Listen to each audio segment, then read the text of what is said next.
are proud of the powerful women of the new National Party, and the journey for the return of the St. Andrews Big Three begins Sunday, December 3rd. The first joint launch of this campaign is at the Carlton Junction at Sky High. Come witness the triumphant entry of sisters Delma Thomas, Yolande Bain Hosford, and Emlyn Pear, plus a special appearance by the latest addition to the sisterhood, Kate Lewis.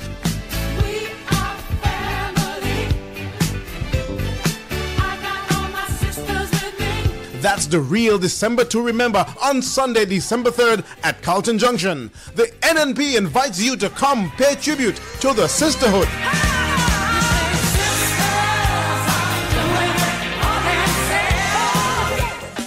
Building a stronger economy means all Grenadian workers benefit, those who work in the public service and those who work elsewhere. Now that the period of shared sacrifices is over, the benefits must be shared among every Grenadian. More money for house repair, more money to improve healthcare, more money for training, more money for education, and yes, more money for public servants. $55 million in various payments. We are the Grenadian family looking out for each other. And even as we fight for ourselves and our families, we always remember our neighbors. We forge ahead together. We got to come together, learn to love your brother. Well, I've learned quite a lot of lessons. I've learned the importance of being humbled. Yeah, that is critical. It has also been reinforced the importance of listening, because in order to serve people, you have to know what it is that they want. You have to understand their needs. You have to listen to their needs. You have to question, and you have to care. Fundamentally, you have to care about each and every person that you come into daily contact with.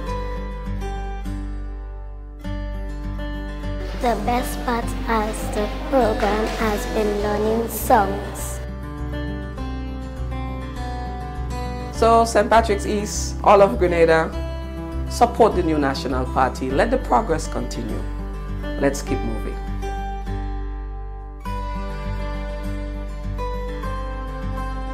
Keep moving!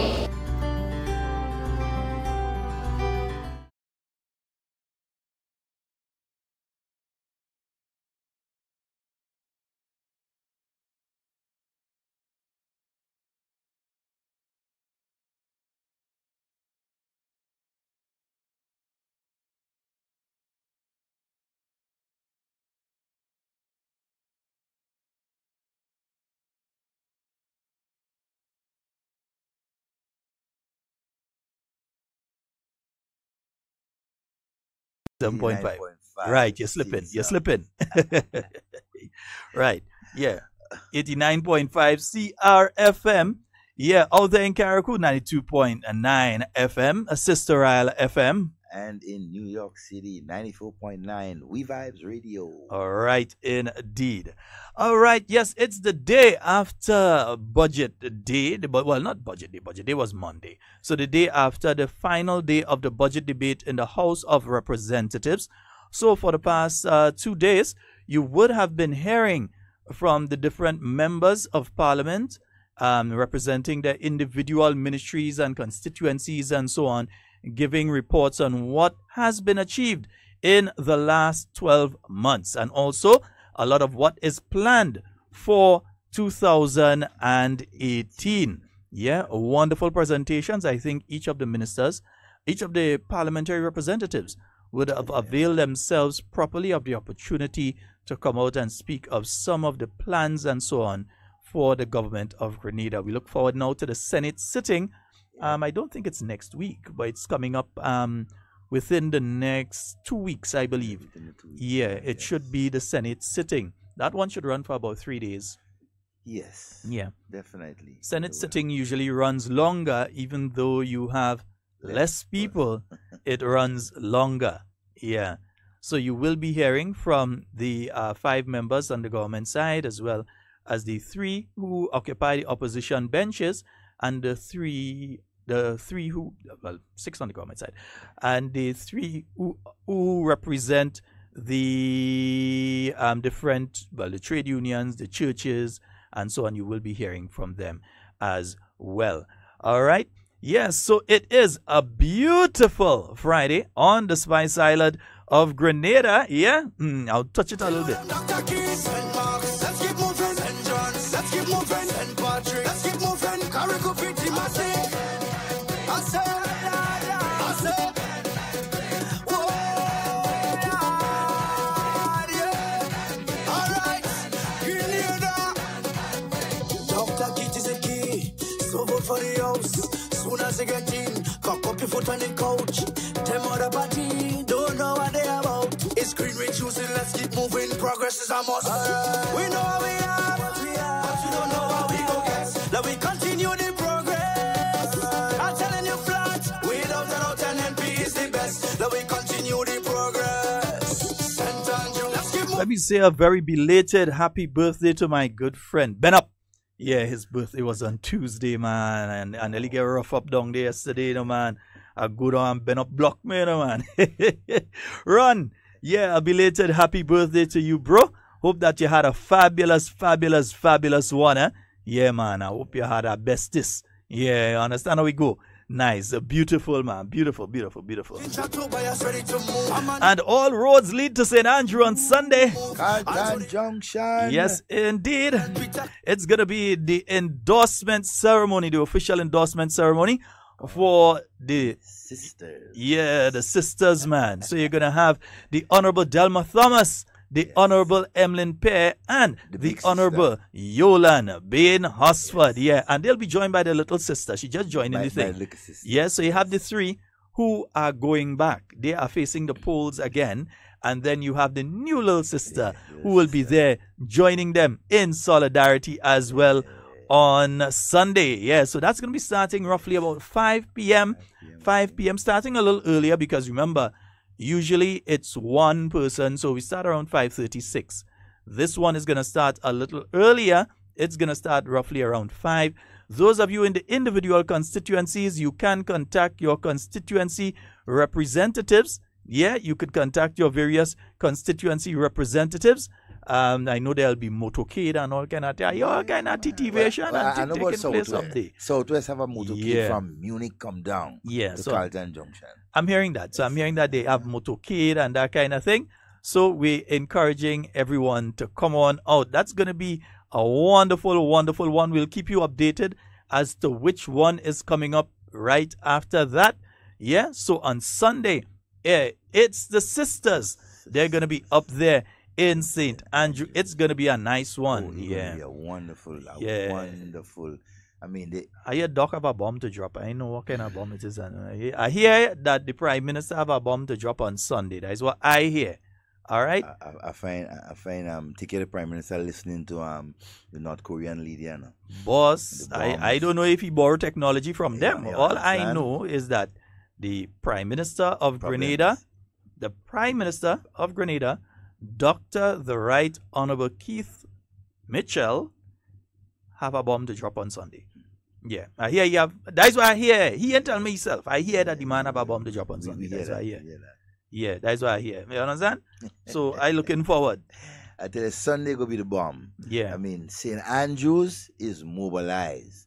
Mm-hmm. The women of St. Andrews have ensured that all their children and their men is coming out at Carlton Junction, on Sunday to give support to the sisters in politics.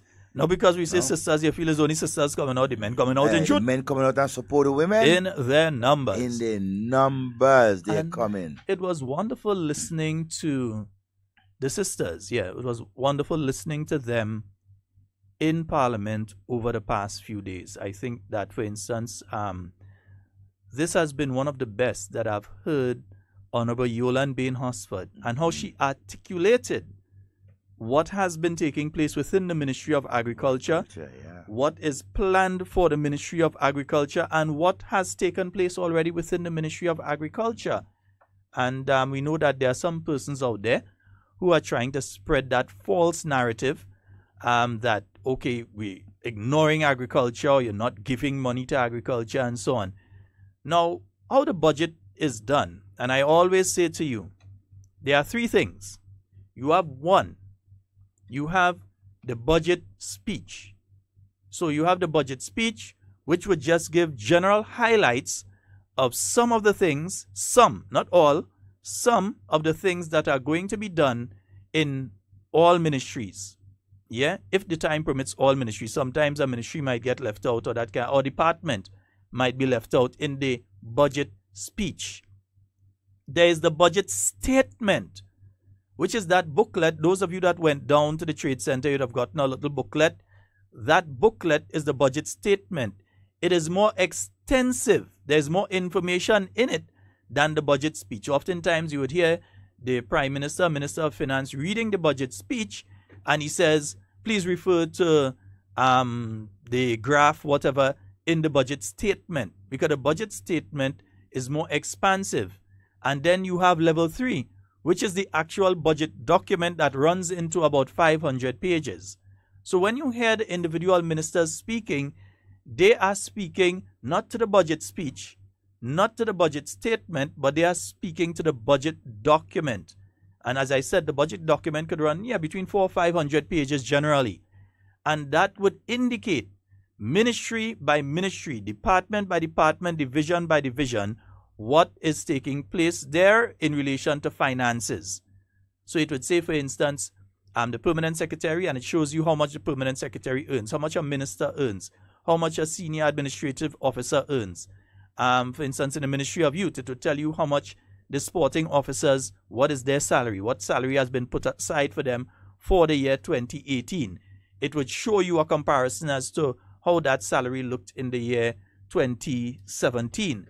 But it shows you what the salary is for each and every single person, within the government service. It shows you what they are earning. It also shows you everything from how much money is put aside for pen and paper, pencils, ink, replacement of equipment, like you may have computers that go bad, or you realize that your computers or your equipment is becoming outdated, they need to be replaced. That is in the budget document. You may have vehicles that need replacing. That is in the budget document.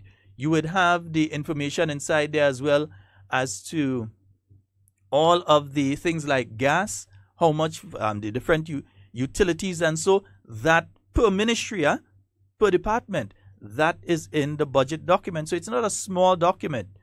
So it's kind of shocking to me when a former Minister of Finance says that in the budget speech, the Prime Minister didn't go into detail. I would have never believed that the person who goes by the name Senator Nazenberg ever read a budget speech in his life before. And he read about 4 or 5 budgets. Yeah, in fact, he was supposed to read one. We had to come in and read it because they couldn't open Parliament. So we had to come and do it. Understand how it thing go? We end up having to come and open the Parliament and read the budget and thing. But it just goes to show how the individual is gaslighting. And let me explain gaslighting to you. Gaslighting is a psychological technique which people use to try to make you second guess yourself and believe that something is wrong with you mentally. Yeah, so you start to think, but wait, maybe I'm going off, maybe I crazy. No, he was never the Minister of Finance. No, maybe I'm going crazy. You start to second guess yourself. And he's using a lot of that psychological technique, that gaslighting. He's using a lot of that because he wants you to second guess yourself as to whether you're sane or not. Seriously, he's doing that. Because I would have thought that the person making that statement about, oh, he didn't go into detail and so on, was a person that never read a budget speech. And he would have known better. Yeah. The same individual that read a budget speech in 2012 and said that, 2012, said they would come back to you within a couple weeks or months or whatever it was and tell you where the financing would come from for their budget. The shortfall. And the budget busted. Oof. The budget, the first $1 billion budget, it was busted. Like a balloon. Yeah. And then he had to come and explain that, oh, they were trying to put in place a citizenship by investment program. Yeah. You know, we have a citizenship by investment program now. That they were going to put in place a citizenship by investment program using Henley and Partners, The same Henley and Partners that they're saying is not a good company and is a bad company and so on now. It's the same Henley and Partners that the same NDC administration was going to use to institute a citizenship by investment program. Yeah? So I'm still trying to figure out within my mind how they can come now and say, well, citizenship by investment program is a bad thing. And all these sort of things. Yeah? They're very much confusing. Yeah, they're seriously confused. I believe that they are seriously confused. And I listened to the Minister of Agriculture, Honorable Yolande Bean Horsford, and she was making that point that all the comments about agriculture is being neglected, and the budget has been, the allocation has decreased from how much and how much. And she take her time specifically and explain and indicate to listeners, to the constituents, to the farmers out there that, look, yes, the budget is the allocation that is given under the Ministry of Agriculture, right, is a particular amount. But let us look of the other allocations for agriculture. And then she mentioned the whole question of MAREP, right, and so on, and the other organization or the other ministries, Ministry of Youth and Sport, and so that has programs that is aligned to agriculture and it is budgeted for.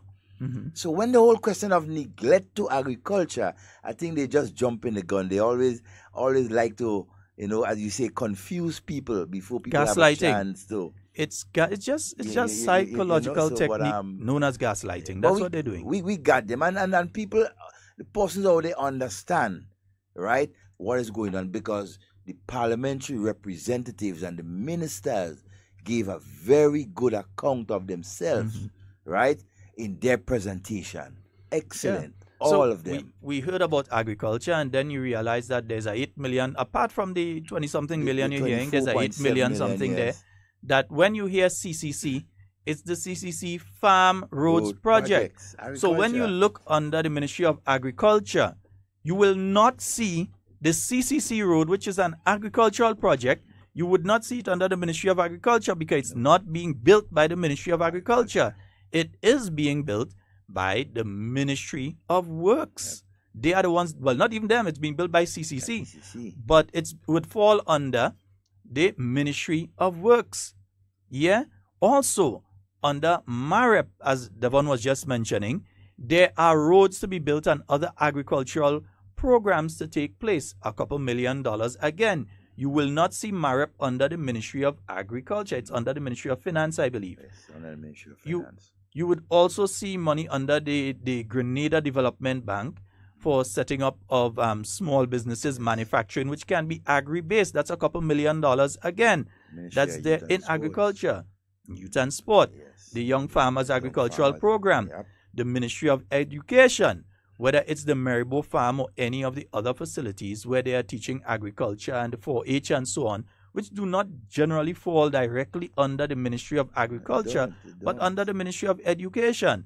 And the people who are saying these things, brothers and sisters, they know better. They know more. And you see, that is the whole thing. The deceit that these guys always try to put in front, right? Trying to confuse and manipulate the minds of the Grenadian people, right? And we are not having that anymore, right? The ministers who had an opportunity to present yesterday gave Grenadians and the constituents, right, an opportunity to understand the budget, the presentation, and what the allocation is all about. And that is what, the Grenadian people appreciate, right?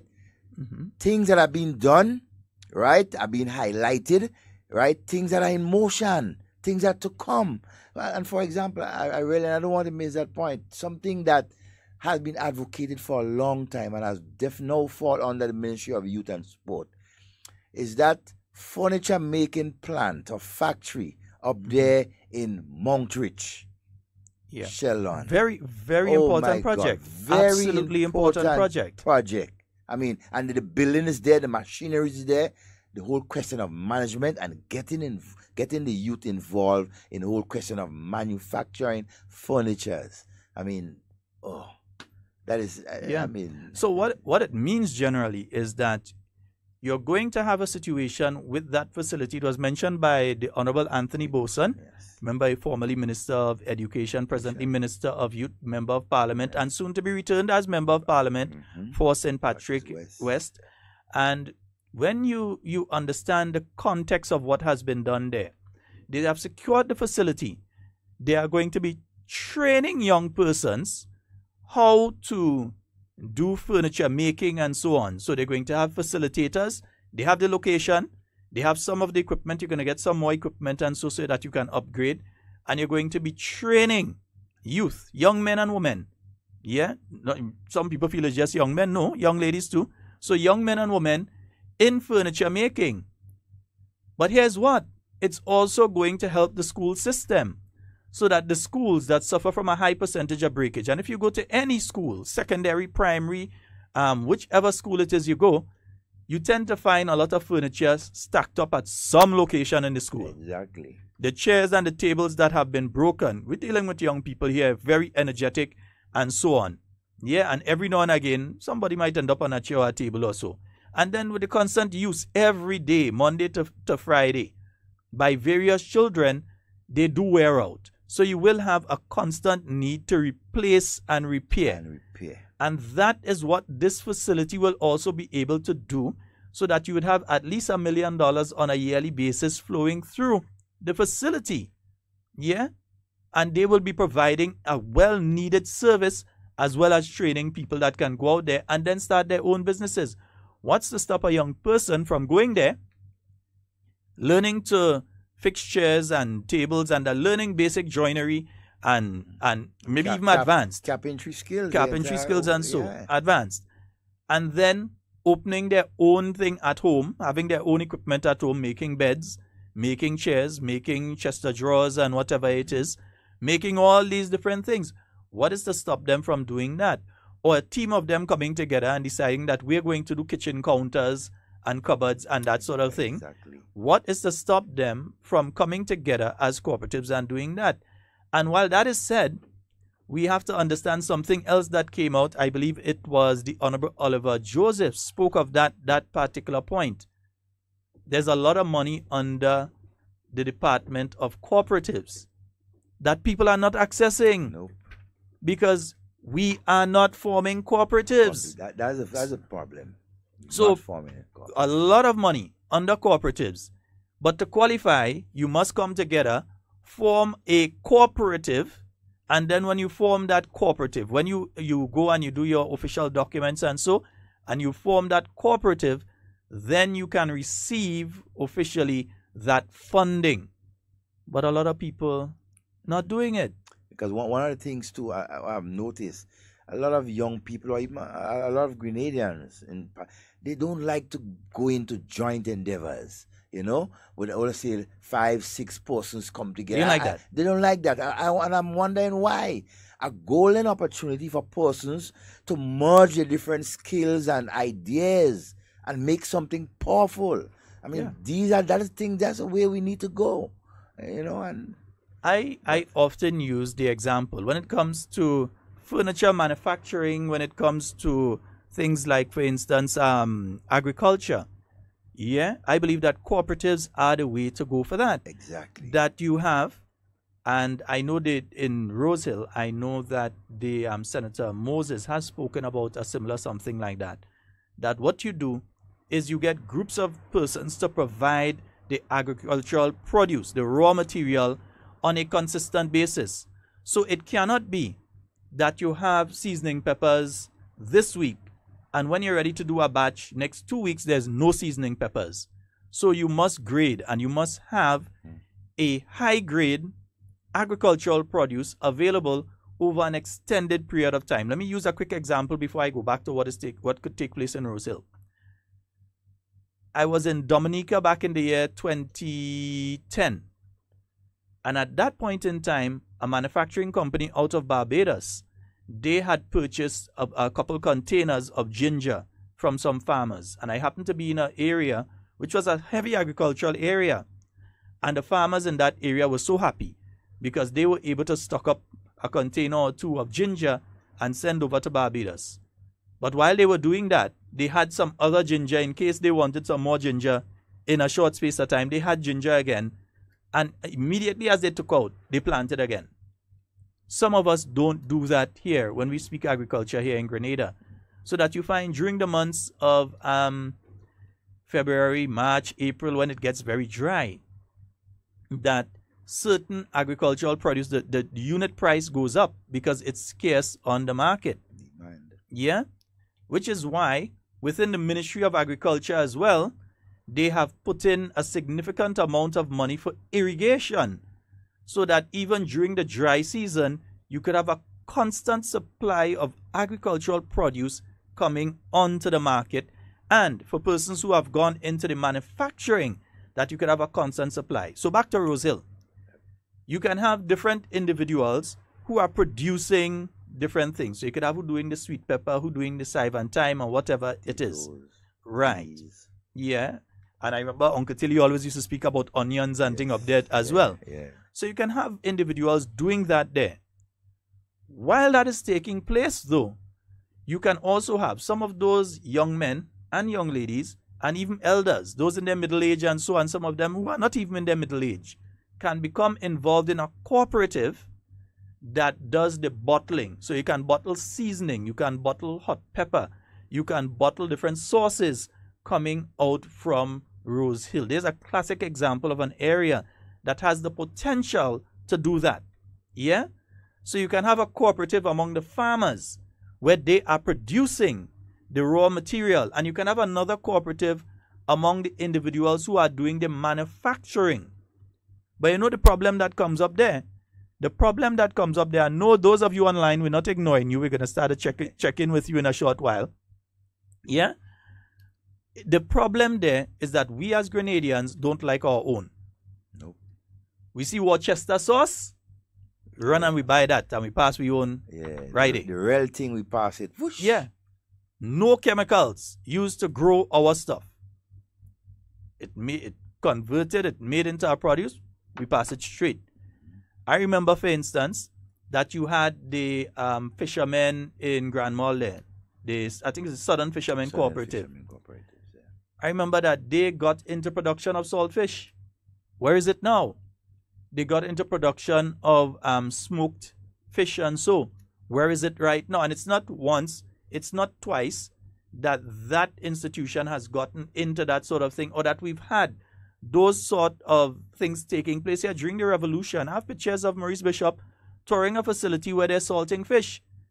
Yet still, on a monthly basis, we are probably spending millions of dollars because Grenadians like the bacalao. Yeah, nearly as much as we like chicken, and we're one of the people that import the most chicken out, right? But we, Grenadians, import a lot of bacalao. In fact, I must check the Ministry of Finance to get the figures as to how much bacalao we import, saltfish, we import into the country. But yet still we have the capability of doing it here, and when we do it, our own people pass it straight. Yeah, we don't support it. We ain't see it coming a crate from somewhere down in South America, where we ain't even sure if it's a fish that day for real. We ain't even know where it come from. But we go in and buy that, and we pass in the Grenadian one package. And you know, a lot of people like to play hypocrite. They like to call and say, well, I'm so Grenadian, I'm so this and so that, and we like to wave flags on Independence Day. That is independence. When we start supporting our own produce and using what we produce, when we go and we're looking for guava jam, and we're looking for jelly, and we take up the La Grenade product, and we leave the Libby's alone. So instead of having to take our hard-earned foreign money, foreign currency, and spend it overseas, so that Mr. Libby's, wherever he is in the world, could make our money, or Mr. Matuk's, wherever he or she is in the world, make our money, that the money can circulate here in the Grenadian economy. And create more employment for our persons. Expansion. We have nutmeg jelly, all kind of thing being offered right here in Grenada. Pure. But you check the breakfast that the average Grenadian is eating on a morning time when they're home.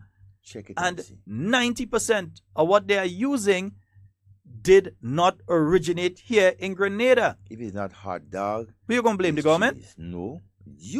Because if the government go now and the government put something in place and say, we are not going to bring any saltfish from outside of Grenada, only use Grenadian saltfish. Papa, you that government ain't lasting long, you know. Ain't lasting a good month. Problem. Grenadians and the saltfish? Exactly. Yeah, they're calling it the saltfish cooey. Yeah. You see, the awareness of our people must be highlighted. You see, because we need to understand that, look, the more we support local is much better for us. Not just we supporting the economy and everything, but we become a more healthier people. We think better. We make better decisions. Yeah.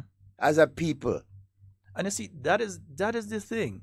And look, we are an island, so we're surrounded by water. I mean, by saying island, we're surrounded by water. So it's like saying the same thing. We are an island. Fishing can bring millions upon millions, and can even bring much more money into our economy. But we don't like fish. No. We're not using fish. How many of us make a conscious effort to use fish on a weekly basis more than once? How many of us do that? Twice a week. Yes. In your case, Devon, I know you don't eat meat. Your fish and vegetables and so. Devon is supporting the local economy. Of course, always. All the Rastamen and them who does eat vegetables and so they're supporting the local economy. Unless they're buying soya. well, between me and you and the whole question of the soya and thing, that in itself has dropped in terms of the consumption right here in Grenada because of the awareness. Yeah. You understand? And so, but okay. And we keep coming on the Rasta men and we ain't coming on them right now, we praising them. But they set the example. Yeah. In growing and eating local and staying healthy. Watch them Rastaman and feel some of them do have the money to go back to Africa. Watch them and feel exactly. I don't feel it in the bank, you know. Yes, they feel some of them Rastaman do have the money to go back to Africa when they're ready. Because they ain't going. You ever see them Rastaman and them going and clog up inside Foodland and all kind of thing with one set of processed food? Wait there. Yeah, time I go inside KFC. Well, I usually go inside it. And his son Isaiah. Not for here. And his son Isaiah going up, I buy about $20 or $30 watching. Why you see people watch me? And the thing smelling good, eh? Only the boss. But hey, I mean, just for the treat for the children. But if I had different choices, and the next thing again too, Sheldon, some of our local business people who provide food and so for consumption, we have to do much better in terms of our preparation and presentation. If we want our people to support, we have to do better. Yeah. Right? Not just want to support local, but support the local man who have given his best and give you food that you have no problem with. You know? And so that is the way we need to go. Yes, let's just take a look quickly at the video. Yeah. Hey, Shron, yes, we have great fish. In fact, we have world-class fish available here. In fact, if Japan could have found a way to get the tuna that we have here in Grenada, they would have taken it. Because in Japan, whatever you pay for tuna anywhere else, you're paying about 10 times that for it in Japan. High quality. And Grenada, the best. Yeah, Grenada has high quality. The problem is being able to get it to Japan within 24 hours because that's how they want it. They don't want it on ice for a couple of days or it's on ice for a couple of weeks. They want it fresh. They want it as if they could get it as soon as it come out of the water, that's how they want it. They like tuna and that sort of thing. So we have markets in those places. It's just working out the logistics of getting stuff to them. Grenada, for many years, I'm not sure if it still is, has been one of the only countries in the Organization of Eastern Caribbean States that can export fresh fish to the European Union. Even the United States. Yeah, because we have met the standard due to the fish houses and so that have been put up around the island. Yeah, the fish markets. And so remember what we used to have before? A lot of people don't remember what we had before for the fish market. We just watch the abattoir now, and we will come to the abattoir in a while. We just watch the abattoir. Remember the fish market wasn't far behind, you know. The fish market that we had wasn't far behind that tile cracking. All them ladies and them, all used to real fight up, boy. There's a real fight up. And it was right alongside. Yeah. The abattoir. The abattoir. Exactly. Yeah. So we came from that to what we have there now. On the opposite side. And then if you go up on the western side, you meet several other facilities. From Grand Mall. Right. And up to St. Patrick, I believe there's one in St. Patrick. Right up to St. Patrick. Waltham, I think, is where they have one. It's Waltham is that area? Well, not Waltham. In St. Mark, there's one in St. Mark. That's not one Waltham, in St. Mark, but two yeah. in St. Mark's. Yeah. Right, high up to oh God. Going up to Duquesne there? Yes, Duquesne. Duquesne and then lower down. And so, and then you have in St. Patrick's, you have about 2 facilities in St. Patrick's. Right? And so St. David's is one that will come. There is in St. David's, but not, And so St. Andrews, look at the facility in St. Andrews. And so fishing, and so has been getting its share and is earmarked to get much more. And so, because the more fish that we produce, or we go and catch, is the more market we get, more money coming into the economy, and the more we eat and stay healthy. See? So the local is always the best way to go. Yeah, it's always best to go low. And you see, we have fish, but how many of us make a conscious decision that we're going to use fish at least 2-3 times in a week? I don't do it. And maybe that's an indictment on myself. And that's one thing. If I'm wrong, I'm wrong. That's an indictment on myself. It's healthier. It's cheaper. It's more reasonable. Yeah?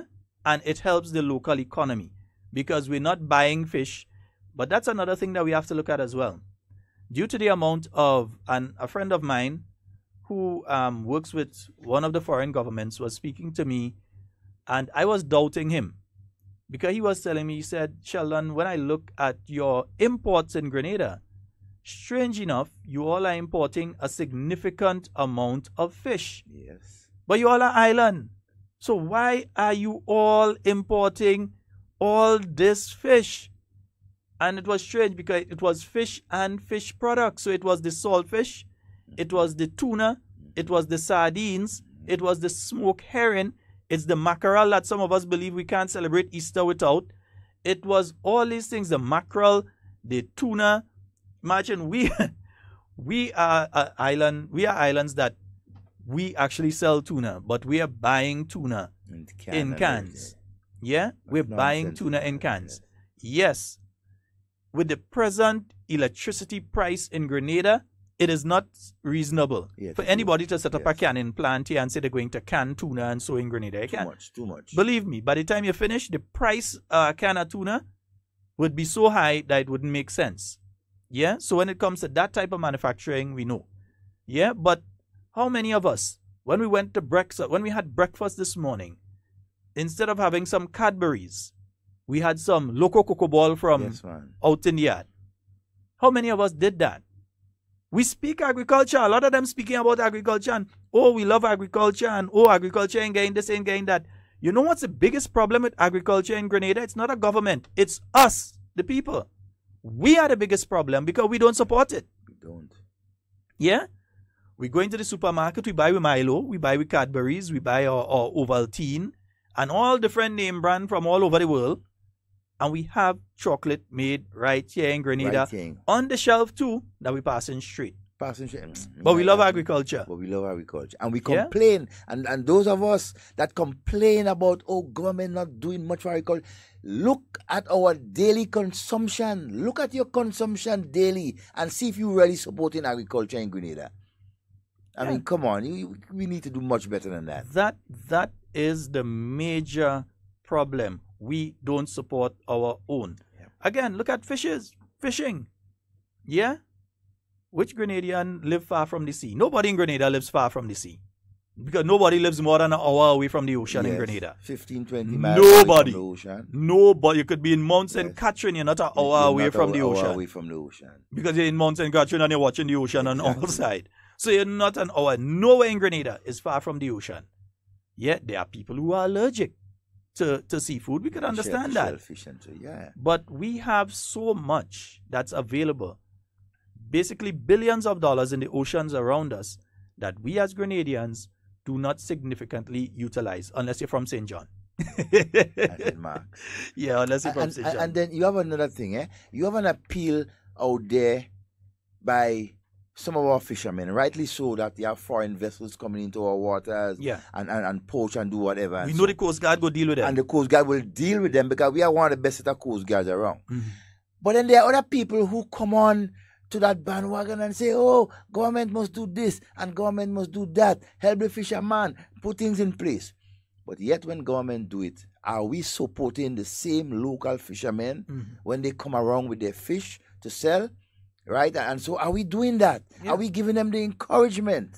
What we as a people need to do, because I often hear people talking about fowl farms and so. Yeah. There are quite a few fowl farms on lots. Grenada. Not quite a few, lots. I know of a few well.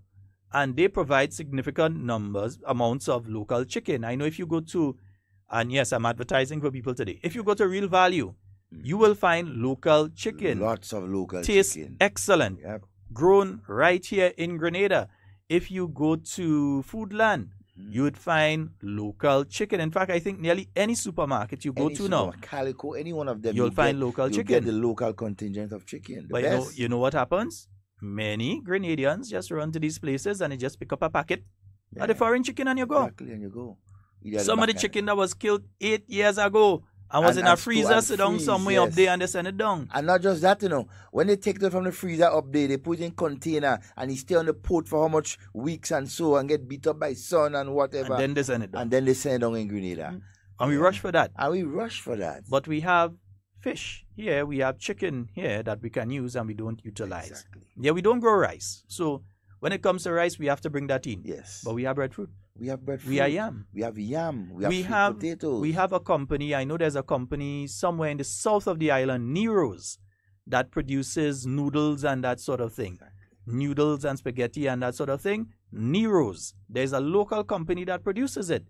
And the possibility is there for others. But again, if we don't get into the cooperatives, and that was out of the entire budget, that was one of the major points for me, that a lot of the money in cooperatives is not, most of the money is not being utilized, is not being accessed because people are not getting together and access it. You know what we're going Rasta men, some all need to get together and form some cooperative, farming cooperatives. We're going to continue to advocate and get people involved in the whole question of cooperatives. We will take it upon ourselves and assist in the whole.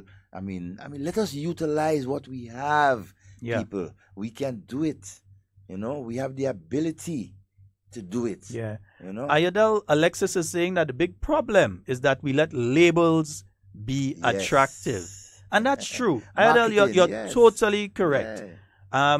What happens a lot of times is that you walk into the supermarket, the local thing might just be in a plastic bag with a little paper label on it. So you pass that street and you run and you grab the foreign thing. The pretty one. Commerce at work. Yeah. So we know marketing does have a very important aspect to play. So, yes. And we're seeing you all there, Jacinta, Kathy, Abigail, Kevon, Iva.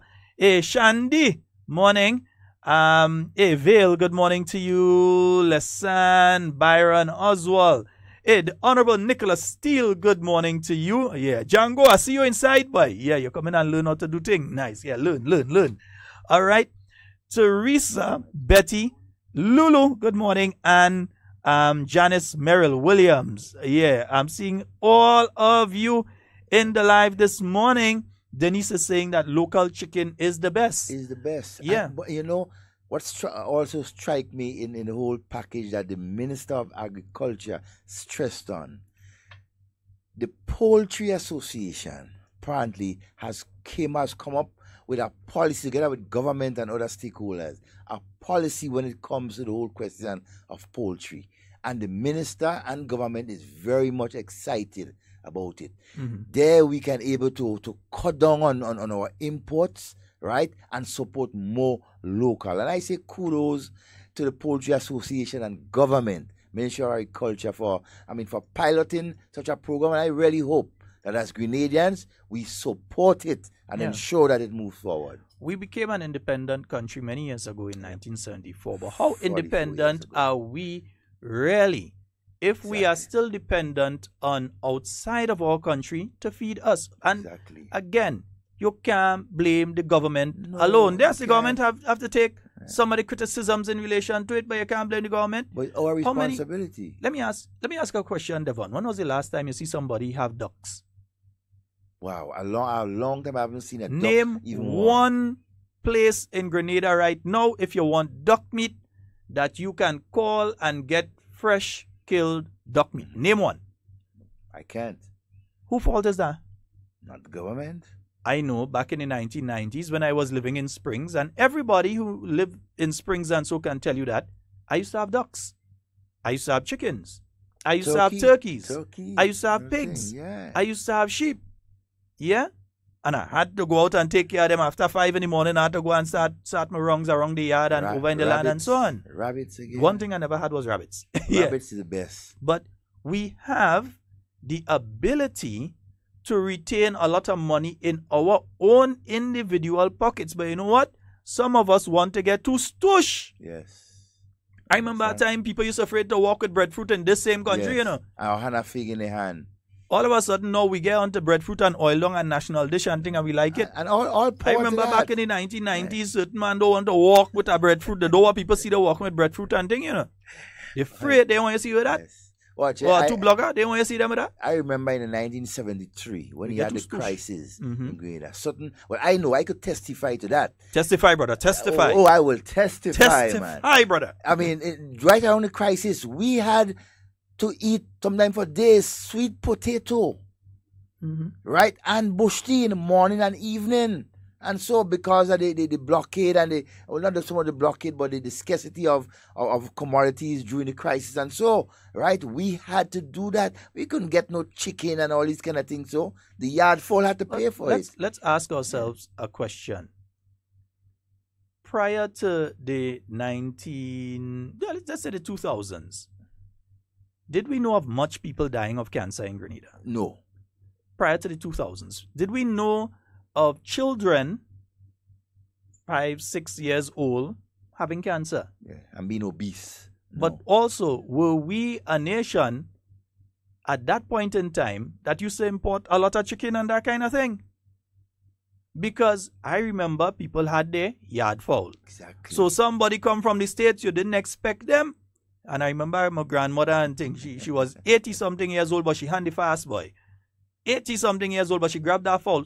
And by the time she take it, she ring the neck so. Yeah. And within an hour, you know that fowl is in a pot. Exactly. And believe me, up to now, you will never find any chicken in any supermarket in Grenada that could taste like that. Yeah. Them yardy? Them yardy is the best. Yeah, man. They used to be kind of hard on time. But you see, I know if you had the yardy, they're too long, you know. You kind of hard, but still. We know since the Friday, we had to run down that 2 yardy day to put it in the cube to get purge. Yeah. Don't feed it nothing. Yeah. And get ready to cut off the head. But you lucky to purge. Yeah, we used to put it on if purge. somebody come unannounced and all kind of thing, they come and surprise you. They come in from the States or Canada. Yard fall. You see, oh God, you reach.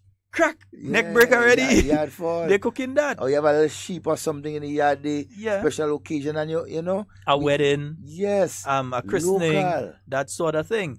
But now, people looking, they're running to go in the supermarket and see if you could pick up how much thing and this and how much thing. And no, we used to grow it ourselves. We are to blame for what is taking place. Exactly. One, with us as individuals when it comes to economics. Because every time you have to go to the supermarket, you are spending more money than you ought to be spending if you had grown it yourself.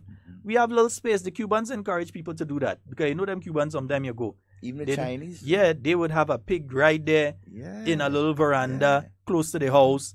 They have little thing here and there. We don't even take a little crate, put it behind the house and grow your own seasoning, your own save and time. We get to stush. We ain't doing that. We ain't got time for that. We ain't giving, we look at children, any little sheep and goat and tell them go and tie that out. Oh, I do that when I'm small. I want my children do that. Stupidness. Nonsense. What's wrong with you guys? But instead, you're keeping them in the house and having them watching all kind of foolish TV shows that can't teach them anything and have them mind other people's business. Yeah, I'm sorry that I don't have space where I live to make sure that my son had a sheep to tell. It teaches you responsibility. Exactly. It teaches you economics. It teaches you about agriculture. It teaches you to be patient. It teaches you a lot of things because you have to watch that sheep grow over a period of time. You learn patience. All of these things are lessons that we learn from agriculture. The patience to weed something and see it grow over a period of time. To be able to do these sort of things. That's how important agriculture is. But some of us, I grew up in land. I had to go and pick up the cocoa. I had to go and pick up the nutmeg. Like if that was a I had bad to go thing. and weed this. I had to go and weed that. I had to go and plant this, and I had to go and plant that. We say these things like if it is some sort of negative thing. Yes. But that helped build us to become men and women Devon, of this point. Devon, I used to have to get up a little after 4 or 5 in the morning. I used to have to go and see about all the animals I mentioned, still go over in the garden and do some weeding and that sort of thing, and be down in TAMCC by the time 8 o'clock. And then sometimes leave TAMCC to go and get feed and so for the animals, leave TAMCC, go and do that, and go back down to TAMCC. And then when I come out from school in the afternoon, I still had to go and bring, you carry your sheep and them outside there. You have to go and bring in your sheep and go and make sure your pig and them feed and everything is taken care of. As I say, feed pig. Morning, Kindra. As I say, feed the pig. Morning, Kindra. Yeah. Right, yeah. Watch, eh? We have to make sure that these things were done. And that taught you, as Chantel is saying, the time management. And so that taught you all of these things. Yep. Yeah. And you see, animals, for example, I would encourage a lot of young persons, if you don't have the space to have a sheep or a goat or a cow or what the case may be, get into rabbits. I'll give you a secret about the rabbits. Now, with the rabbits, you basically cage them. So you have to feed them every time they need food. So it's a responsibility that you picking up right there. One, when the rabbits are in cage, they do not distress anybody. They don't get away and go and eat people, flowers and the crop and all these type of things. Right? You have them under control. Another thing is that, look at how much for a pound of rabbit meat. Almost $20 a pound of rabbit meat. Rabbit, you can get what? 3, 4... We just hit $20 a pound? 20 or $27 a pound for rabbit. Right? And you can get about 4... I think today's my last program. I'm going to go rabbit. Yeah, 3 or 4 liters for the year with rabbits. Rabbits. And when you get a litter, is 10, rabbits, 20. Yeah. Every month you can breed that mother rabbit and get rabbits. So it's a quick something. You can sell a pair of rabbit for $30 and so it's a quick investment.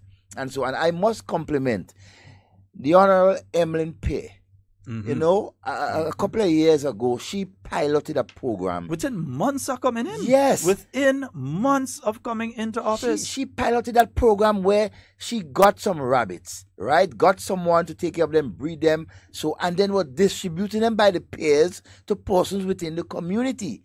And what they will do in turn, when that rabbit drops, they give back a pair of rabbit to the bank itself, from Spear, the office, and they will distribute it to other places.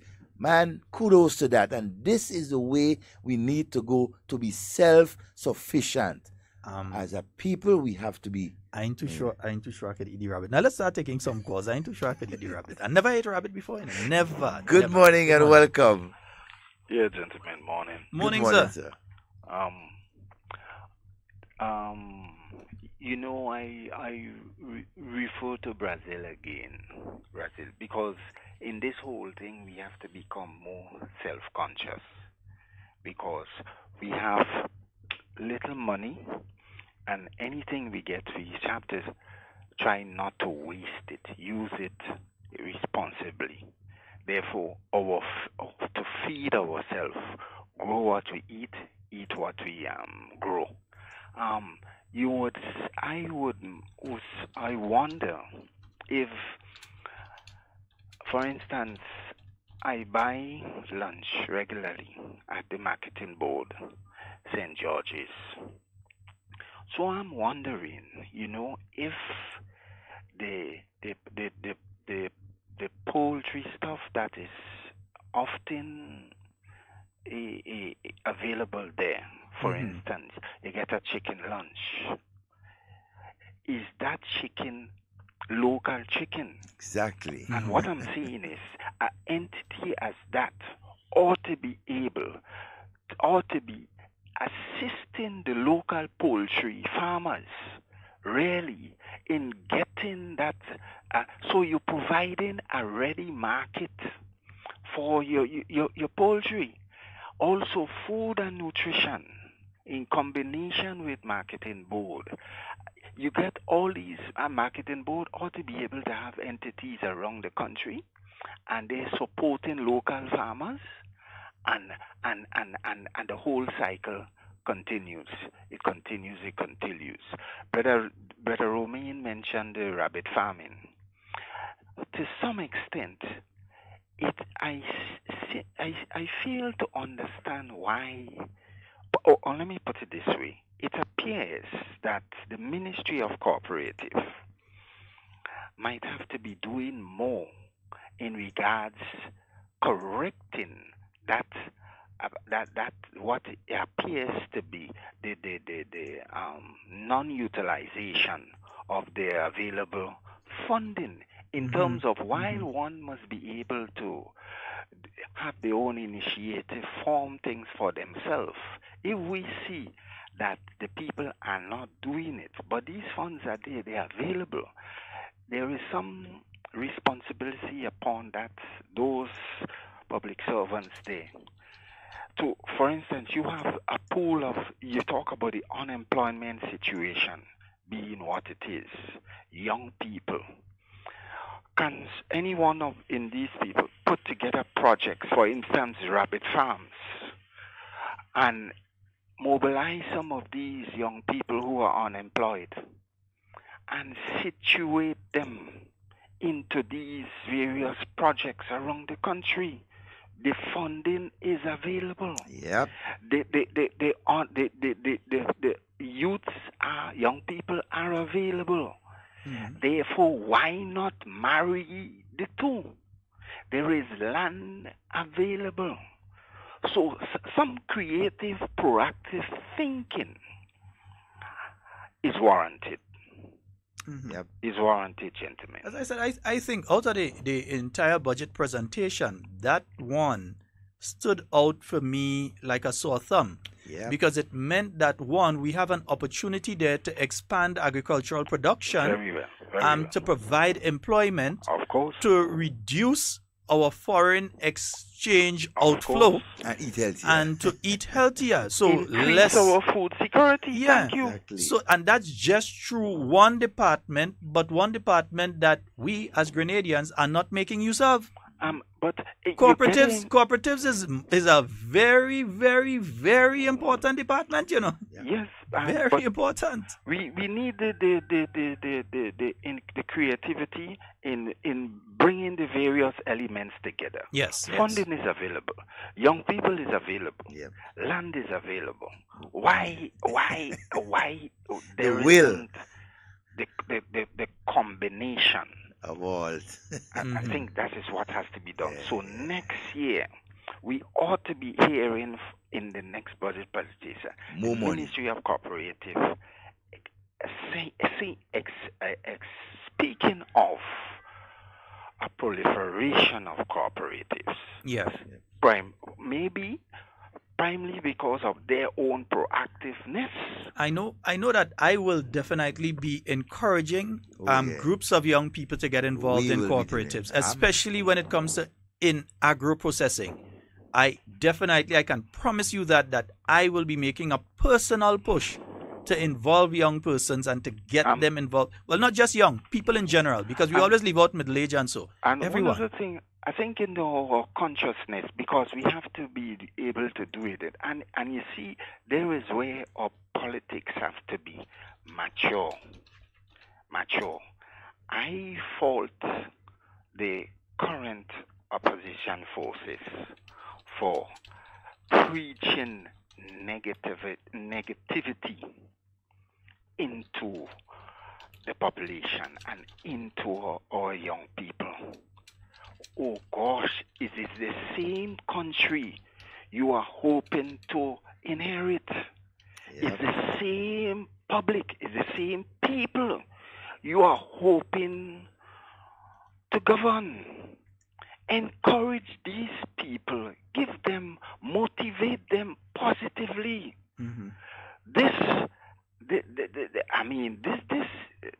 Everything is negative, discouraging, etc. Let me tell you, gentlemen, we have our Grenada country, we also exist in a CARICOM region. We also exist in a south in a southern hemispheric situation. We have our Latin American brothers and sisters. Look, for instance, you have mentioned that we do not grow rice in Grenada. However, Yet. rice is big in Guyana. Yeah. So we have to be able to say to our people, look, you buy rice, buy Guyana rice. Exactly. You understand? Yep. Buy rice from Trinidad or Guyana. Yeah. And we know the various CARICOM sources of various things. And we go to the supermarket and we orient our people. This is what we're looking for. These items, the things coming out of our Caribbean and our South American, Latin American brother countries, these are the things, because these are the first people running and giving to us assistance. Yep. Venezuela just cancelled $100 million US dollars Dominica. of debt from Dominica. Brothers, we have to understand who are our neighbors. Definitely. Who are our neighbors and who are our brothers and sisters. Look to them. You understand? Yes, indeed. Maybe someone else might. All right. Yes, sir. Okay, Thank my you, brother. gentlemen. Thank Have you. a wonderful day. Well, let's look at a classic example here, because intra-regionally, really as a region, if we're looking between, let's say, Bahamas and Guyana, Suriname, we ought not to be buying anything from outside of there, No way, nothing. because Guyana has landmass. So when it comes to beef, so if we're getting things like corned beef and so, we could be getting it from a fellow CARICOM territory, Guyana. We could be Suriname. getting it from Suriname. We could be getting it from Jamaica. We could be getting it from Trinidad, because they have expansive land masses where they can grow significant numbers of cattle and so in Trinidad and Carson Field and those kind of areas and so, and other areas down in Guyana, I think the Rupununi or whatever they call it, in these different areas. So when it comes to things like rice, we can be getting it from there, from Guyana. When we get up in the morning and we decide we want to drink some coffee, do we check to see that it's Blue Mountain coffee from Jamaica? And we don't even have to think that, because It's here Italian coffee. in Grenada, we can grow Oh, and ought to be growing coffee here in Grenada. But how many we people have grow been it? doing that over the years, but it just, It die go by out. the wayside. It die out. Look, when St. David's. last you see a bird pepper? Man, I'm dying to see one right now. I know where it's around our. the yard. I've seen one within the last couple of weeks, and that's the first time I saw a bird pepper tree in years. You know why? Because all we get to stush. You're gonna get them We big, get them big to foreign, stush. them big foreign pepper, and them not they Yeah. flow, We go in and buy some big pepper and thing. and only water alone they have in it. We as a people have become too stush. All are we? We become too stush. We don't want to grow things. We cutting down the mango tree. We cut down we cut down all the mango tree that we have behind the house for no other reason than we just want to cut it down, and then we go in town and buy a 2-pack of mango. And we paying $5 for 3 mango. Or worse than that, we go in real value and pick up mango that mightn't even be from Grenada. Exactly. You understand? Or- Mexico or El Salvador or someplace. We have our children, and we go and we buy the apples. I have no problem with the guys selling the little apples and the grapes and the different thing in town. I eat They're them too. making a living, and in fact, them is my partners, and they're making a living. I have nothing against them and against that. But how much are you all would get some golden apple and give your children? You know that no chemicals have been involved in the golden apple. Fresh. You know. When last you see a mamisipo? Oh, a long time. Yeah? Long time I haven't seen one and eat it, as a matter of fact. How many of you here know that Grenada has sent out millions of pounds of soursop for this year already? And how many of you, when was the last time you eat a good soursop? Yeah. Slice it, take from a tree, cut it, Yeah. and just eat it. Eat the heart of it. Everybody else, well, we soursop, but we ain't eating But it. we don't eat in ours. We I go don't know why. and we buy the canned drinks and the soft drinks, and we leave our soursop. We could make a nice soursop juice and thing, or we swivel sweet, or we lemon, or we lime, or we oranges and we grapefruit. We leave it to fall off the trees and rot. And we don't bother with it, and we go and we buy the pack of Kool-Aid. And then we see a thing expensive. We have fruits. Cost of living so high. Cost of living so high. You understand? The cost of living is high, not only because of maybe a tax that the government put in here, or a tax that the government, yes, that has a part to play in it, but you have a part to play. How come the Rasta men ain't complaining? I want because I know the couple $100 or thousands of dollars that they might have had to spend for this year to say they go in and buy this and buy that. They grow it for themselves. So that money is money they save. I have a cousin in Springs. You always say, what you eat is what you save. You know, I have a problem with so one of the products that we produce here in Grenada and the price of it. And I'm going to speak frankly. Mm-hmm. We have one of the best honey in the world. Well rated, winning awards. The best. But you know what, Sheldon?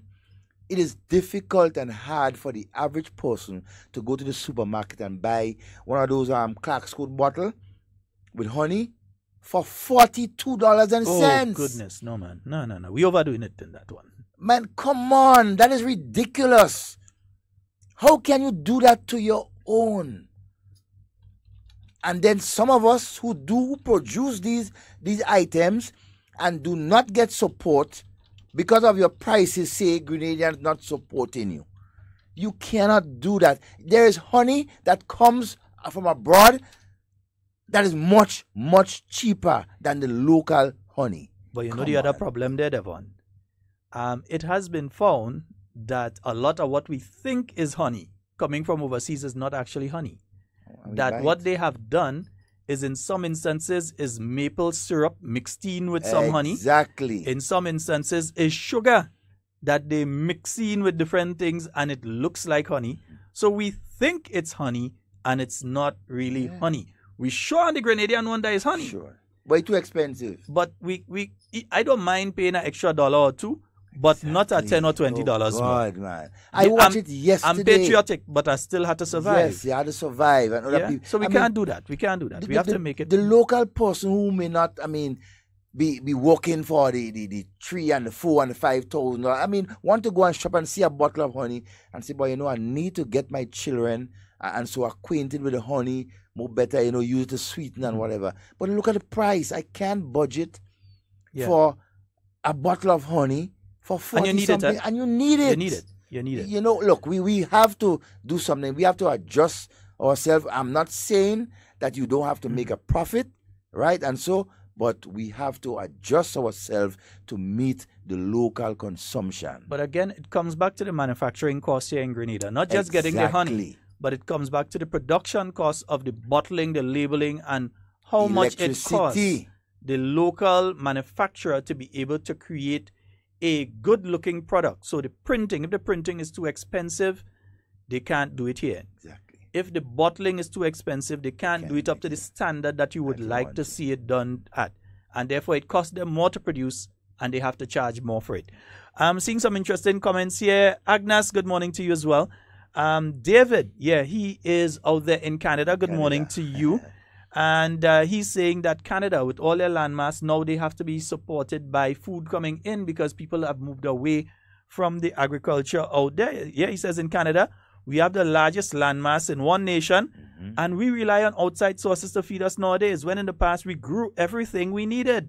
Canada has no excuse to be in that situation right now. Neither does Grenada. And stop blaming the government. We to blame. We that cut down the cocoa trees and the breadfruit trees and so on and go and put house spot. We that do it. And the rare species of mango. Some of we even put anything there. We just cut it down. Just cut it down and just leave it there. We that say that we don't want no fowl cub. You ain't want the fowl cub right up to your house. You keep it at a distance off.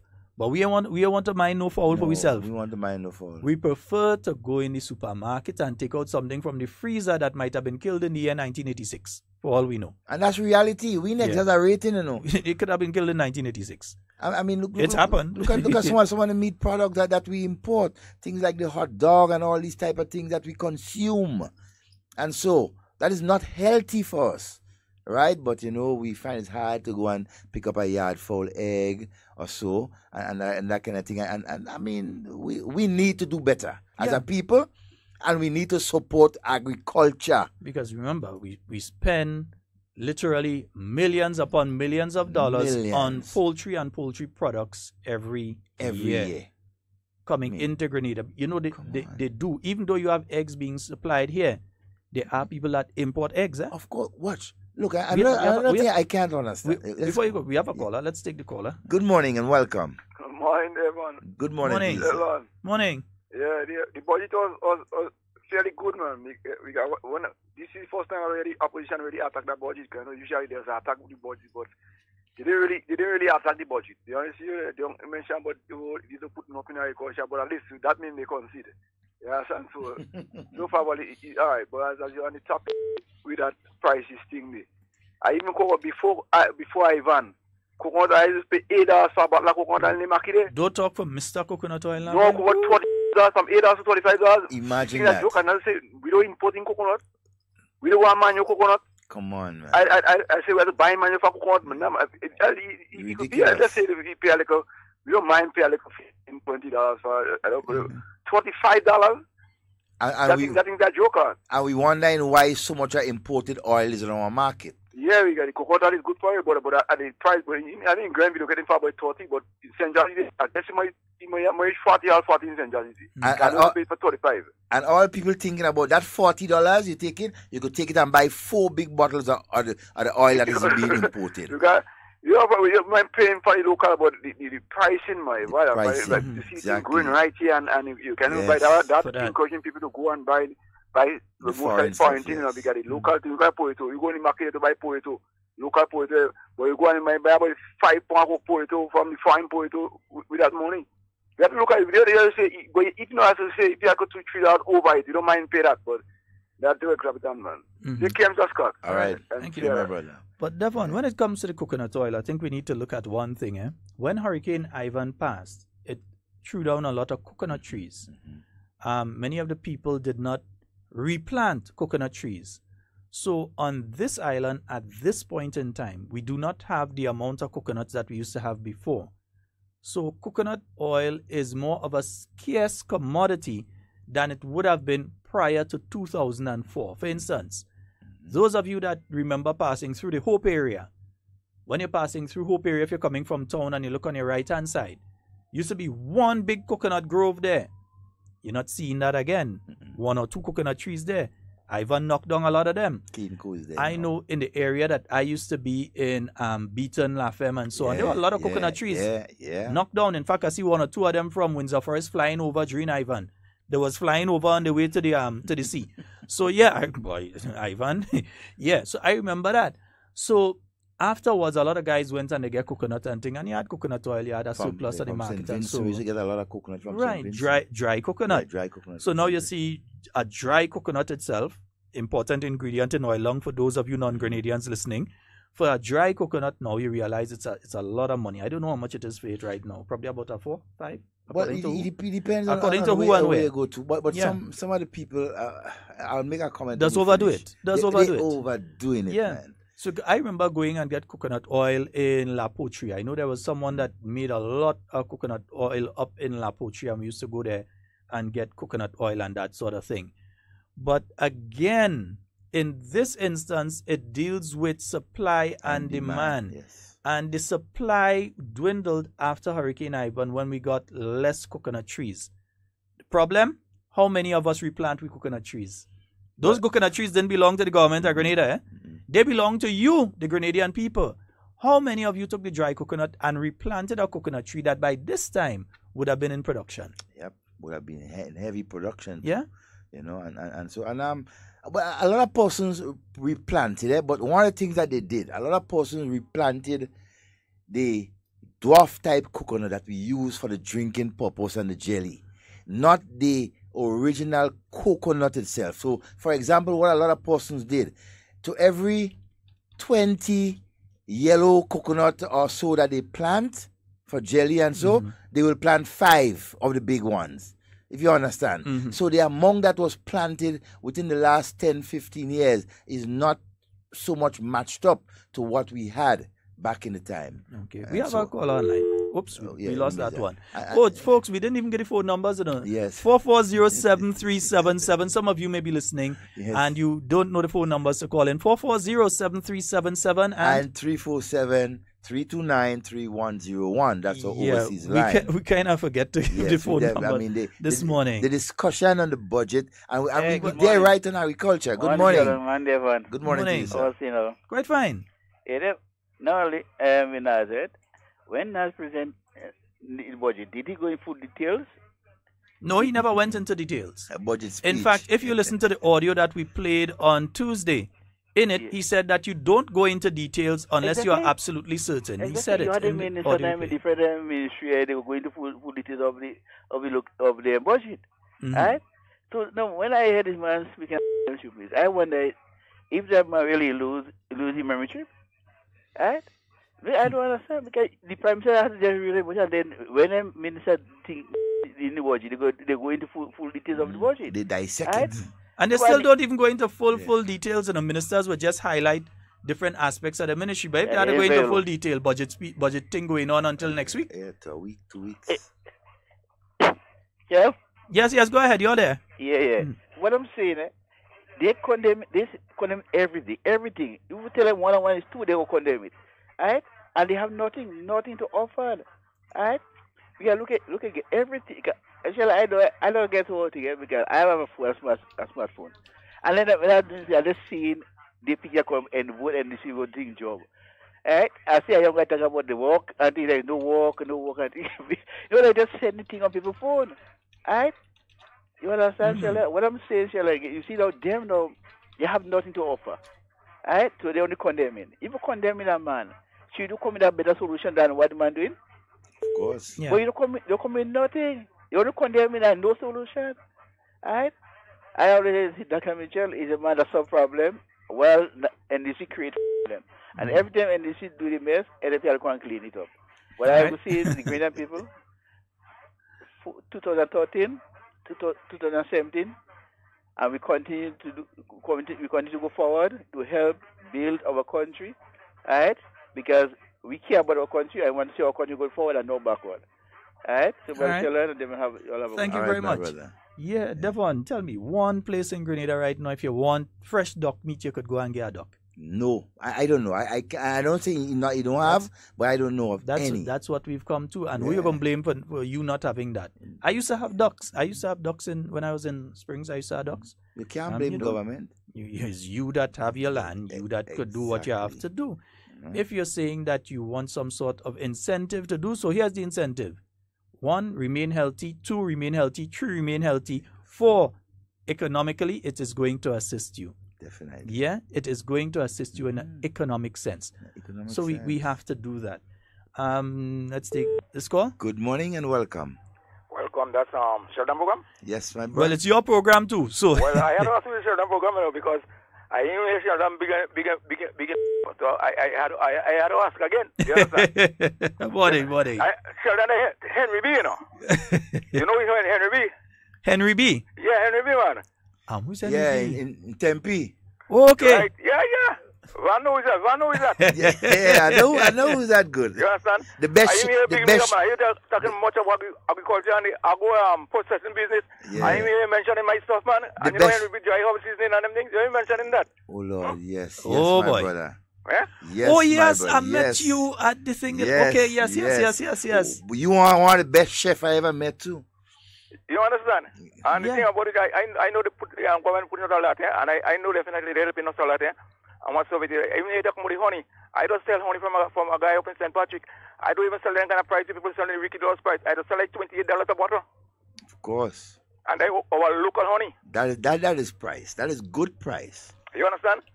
So the thing about it, coconut oil again, I don't sell coconut oil for a local guy down here, and I just sell it like $30 a bottle. Wow. Not more than that, you understand? But I'm saying, but Henry, I mean, the outlet, where you have your outlet and so, I mean, tell us. I know you live in a... say it on air. You say it where you say it. I want people to say I give them wrong information. You say it. No, I live in Tempe Back Street area. Right. Van know definitely way. Van know me as good as know everything. All right, boss. Give your number. 440. Getting me? Yes, go ahead. 1946. Hey, that good year to born, 1946. Yeah.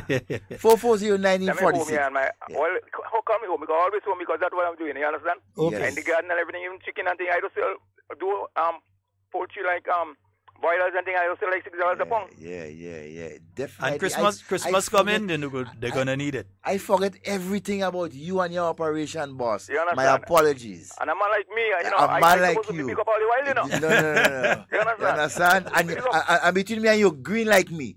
Oh, I And you're more green than me too. You understand? You know that? Green like green seasoning. You understand? Because my boy here, over by me, you know, I always ready. You understand? Yeah, man. Yeah. So that's my main boy, you know. I'm going to buy him tomorrow. Okay. You understand? All right, my brother. So, all the best, man, and continue the program, you know. And let me step you up. All right. One love. I know what we're doing. Okay. Good. Take care, Henry. Right, bro. All right. All right, bye. Yeah, And the next thing there, before we go on to another call, the next thing there is that he mentioned friend there. We know you're talking about Toby. Yeah. You know Toby produces a wine. Okay. Toby produces what I believe is a world-class wine. Last time he come, we really talked too much about it. But yeah, he's into agro-processing as well. So he produces. Then you have lead by example. Yeah, so you have many people who are involved in agro-processing here in Grenada. The problem is, do we as Grenadians support them?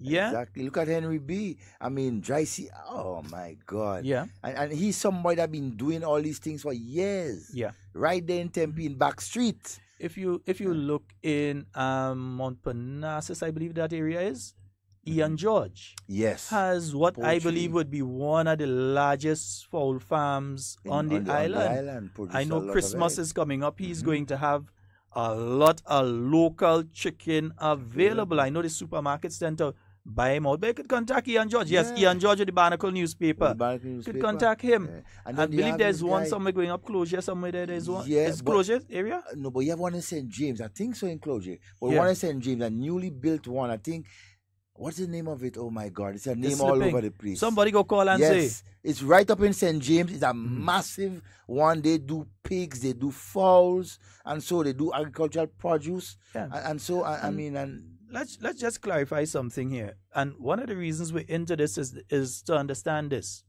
Yes, putting millions of dollars into agriculture is one thing, but changing the mindset of the nation in relation to how we utilize what is produced is a totally different something. Yeah? You go to the vendors market right now. You go to the market in Grenville. Morning, ladies. Yeah, you go to the market in Grenville. Miss Clark, you good go to the morning. market in St. George, or you go to Carriacou by my good friends there. Wherever it is, you go to the markets. Yeah? I see a lot of local produce. But you know what happens? Some of us, we go and we see the local carrot. We say, that's too small. The local carrot grown organically, no GMC, no genetically modified food. no injection. I know KJ and them always talk about genetically modified food, and they're very correct on that. Oh, yes. It is not something that human beings should be eating. But we don't know when we get these things in cans and so on from outside of Grenada. We don't know if it's genetically modified, but you go for the bigger carrots because you see the carrot longer.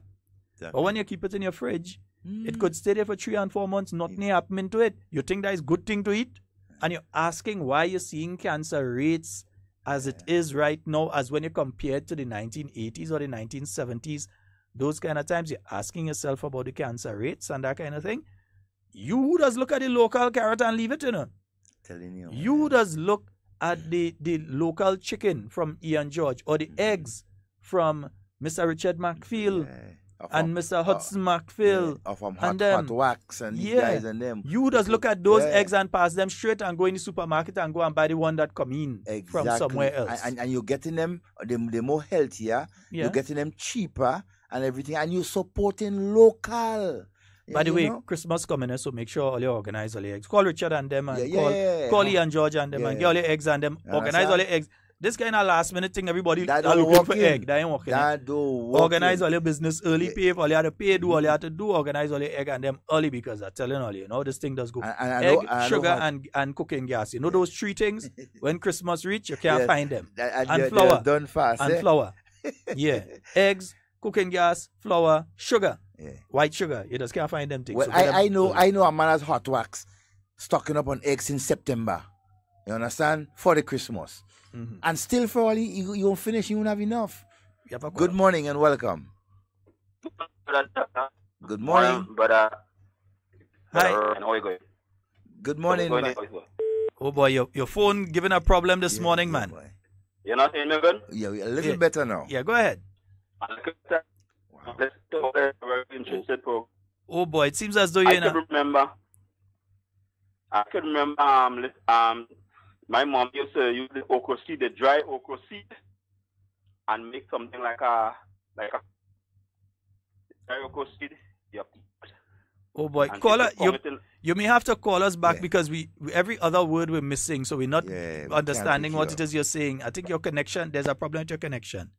Yeah, so he cut off. So Yeah. you'll have to call us back. Give us a call. Dry back, okra seed. I know that one. Dry okra seed. I know that one. Yeah. You know you could eat pumpkin seeds. Oh yes, I You could eat pumpkin I seeds. packing my pumpkin Yeah, seeds. so you can eat And pumpkin it's seeds. very and good so for on. men too, eh? Yeah. It's very good for men. Eat your pumpkin seeds and yes. that kind of thing. How much of us eating we okra? Yes. How much of us eating we nice look at dasheen and them kind of thing? That kind of thing. And, Yeah, and I so like many things. I like a dasheen log up enclosure. Yeah. That's what I love. Good Yeah. Y'all morning. hear me better now? Yes, Yeah, man. much better. Yeah. Yeah, I was saying the okra seed, the dry okra seed. I remember mommy used to take the okra seed, the dry okra seed, and patch it and pound it and make something like a coffee tea. Now. That tastes real good in milk, boy. What? But you can Especially goat milk. you can remember this I remember drinking that goat milk when I was much younger. My mom used to, I can't even and find we it. used to have a lot of rabbits and things like that. Mhm. Most of the weekend times is rabbit. We used to roast the rabbit. I like it roasted and Yes. roasted. and scrape it. Rabbit meat is a very nice meat, One of the most healthy, rich in proteins Yeah, than any rabbit other meat meat. when I Yeah. tell you real nice, it tastes just as like mutton. Real nice. Well, I I wouldn't forget know. the taste because a long time I eat. I wouldn't know. Yeah, rabbit meat. A long while I really eat rabbit, but I notice a lot of people rearing rabbit these days, and I find that very interesting. A But pound- Sheldon, something else you did in agriculture, I want to highlight a little bit. No, we say in agriculture, right? A lot of people now have this kind of. I know for the remember they introduced this white goat, this animal they call goat. A lot of people What have this type of white goat? goat now. I And think I know people the have one, the little dogs, thing. and the dogs destroying them animals and them. Mm-hmm. Because just when I was down home there, a dog damaged four in my cousin thing. Wow. And that was nice. And you're speaking to the person who dog damaging it, and they're costing you and they want to fight and cause them problems. You know what Well, I'm saying? my brother, because the persons who have been impacted by that do not understand the law, if they contact the police have a right to put down a dangerous dog. If the dog has been killing animals or attacking people, a police officer above of the rank of sergeant or above has the right to put down that dog. In other words, they can kill it.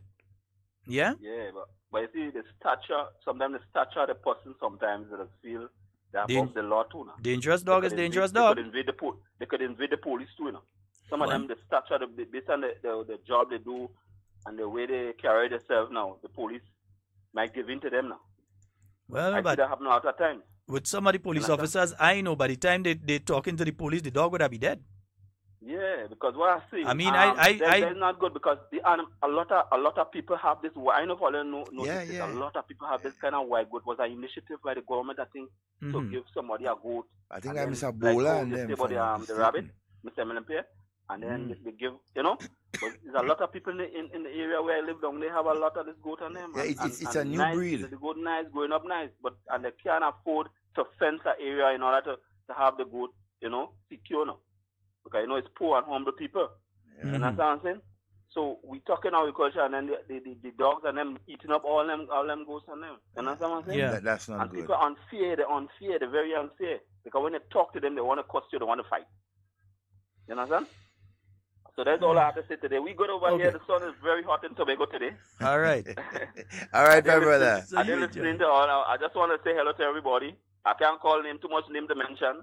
And I got. I just waiting on the date. I just waiting on the date. Don't worry, brother. Listen, All right. Sunday. Yeah, all right. You never know. Sunday. Right. Listen.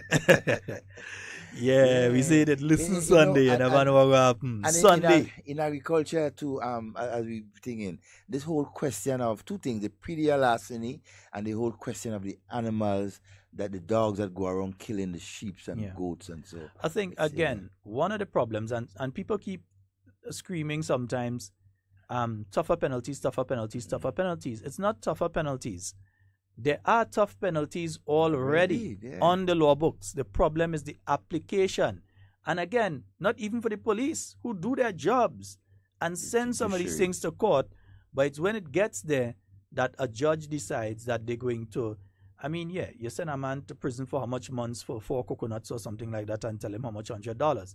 You make an example out of him and that kind of thing. All right, great, all well and good. But then you catch a person with how much pounds or so up that they thief out of how much people land and so on, you get them a slap on the wrist. Slap on the wrist. The law must not only be done, but must be seen to be done. Exactly. Yeah, and I think in a lot of instances, while the proper legislation is there, that we do not have the proper application when it gets to court by the magistrates and so on in court in relation especially to predial larceny. Except if you're in St. Patrick, that lady I like her too much. Yeah? I forgot her name. She making joke, boy. She making joke, and that's what we need. Good morning and welcome. Good morning. Good morning. How are you today? All right, we're fine. I would like you to clarify. I don't want to be negative or go against what you're saying, but I would like to find out what is local about the eggs if you're using the chemical food to feed the fowls. You have yourself a blessed day. All right, thank you. Well, it's according to where you get the eggs. Yes. Now, for me, if I had a choice, I wouldn't have to buy eggs at all because I would have been growing my own animals at home and feeding them on the homegrown feed. Yeah, that's what we are speaking about. People give up the yard fowl and that kind of thing because even that egg tastes different than the others that you get these days that are fed on that particular feed that may have hormones in it. Yeah, but that is why we continue to say we give up certain things. And what we give up is why we ending up with all kind of things now. You're seeing some forms of cancer that rare, like 1 in a million, and you're seeing some of them popping up in the Caribbean in different people. Sometimes 2 and 3 cases. And we wondering where it comes from and everything. But the whole question of but a lot of stuff as well is dumped on the Caribbean. Yeah. And we have to admit that. We as people have to admit that. A lot of stuff that we end up getting here is stuff that they wouldn't use in some of the other countries.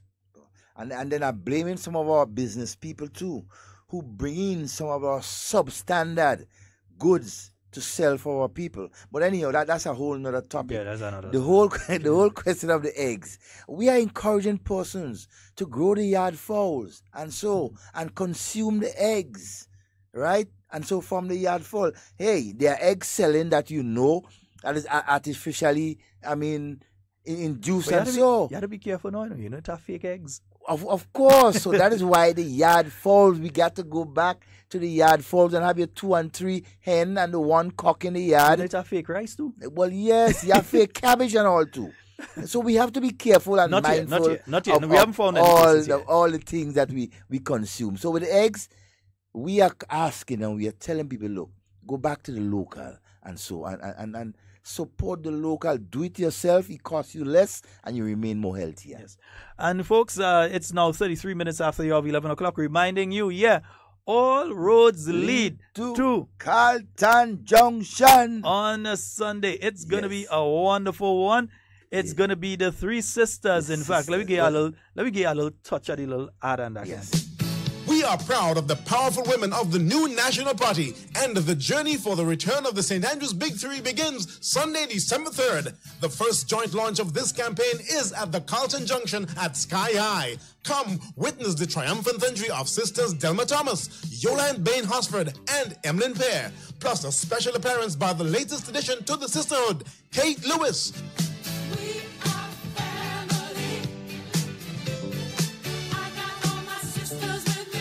That's the real December to remember on Sunday, December 3rd at Carlton Junction. The NNP invites you to come pay tribute to the sisterhood.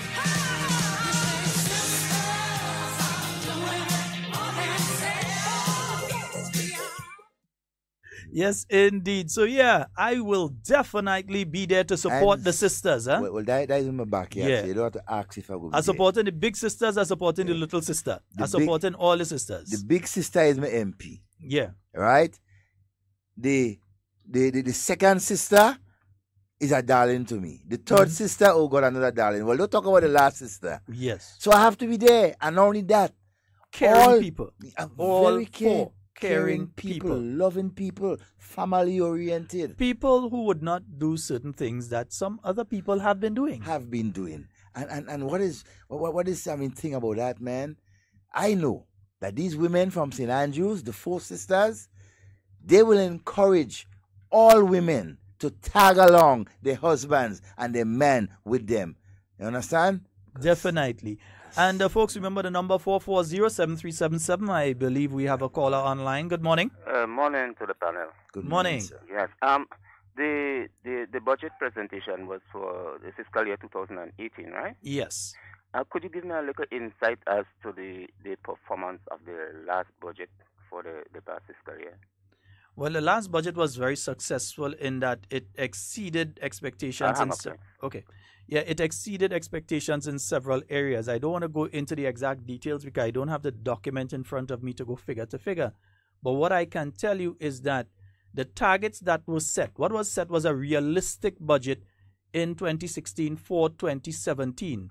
So you didn't have a situation where government failed to meet its objectives under the various categories. In fact, I have been functioning, looking at on a monthly basis, the Ministry of Finance have been sending out information in relation to the fiscal performance of the Grenadian economy for the previous month. And they have been meeting targets. The only area where targets were not met, and that is the only area which, under all governments, you constantly have that problem, are grants. And the reason that you don't always make your targets on grants are because when you put that into the budget, it is based on promises from agencies and other governments. Now, grants, remember, is money that's given to you that you don't have to pay back. It's not something that you get and you have to pay back with X interest rate and that sort of thing. So, agency A or agency B would tell you that we're giving you a grant. And they may promise you that that grant money will be in Grenada in the month of March. So your budget would reflect in the month of March, we expect to receive $10 million. And then in the month of March, that $10 million does not arrive because of some tie-up in the system with that government or funding agency. So March would be showing that you did not meet your grant targets for the month of March. But if you look further down, in April, that 10 million may come in and you'd realize that for the month of April, you surpassed your target for the amount of grants that you expected in the month of April because you may have only had 5 million that you were expecting then. And that 5 million comes in and the 10 million from March. So you realize that you have surpassed your target in the month of April. So when it comes to grant funding, that is one of the areas that the government has had a little shortfall in some months, you'd realize, but in all the other areas, because realistic targets were set, government was able to achieve its targets. And that's why some people have said, well, it's going to be an election. I never expected an election budget because if you've been listening to government and you've been listening to what has been said by the Minister of Finance and by the various ministers, you don't expect the government to go on just a spending spree and start to do all kind of craziness and so on. No. You have to maintain the fiscal discipline, and it's legislated.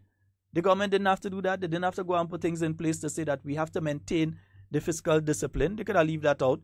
And all now you could have say, okay, how long away or how soon election will be. Let's just take $50 million and just throw into housing and all this kind of thing. And then after election, we'll find a way to settle back everything. Government could have done that, but it legislated itself to remain disciplined. That this government or any other government that might possibly come into office 50 years from now, but any other government would have to maintain and abide by that fiscal discipline legislation that is monitored by an independent body, independent of government. Yeah? that is what was put in place. So the performance on the 2016 budget has been very well. It has been going pretty well. And now we're looking at the 2018 period. And remember, there's going to be a review of where we are at in June of 2018. And at that point in time, if government said, for instance, this year it happened that government said they would spend, let's say they said they would spend $5 million on something. And when they check, they realize, okay, we've done a little better. We can spend more than the 5 million. So you can see more money being put into different areas if the economy continues on an upward trajectory. Another thing too that is significant in terms of the budget performance for the last year, we have seen that for example, as much as so much talk about agriculture is being suffering, but there has been an increase in terms of the agricultural activities for this year gone, and that's a plus. We have seen the unemployment, right, in this country move from around 28 to around 24%, right?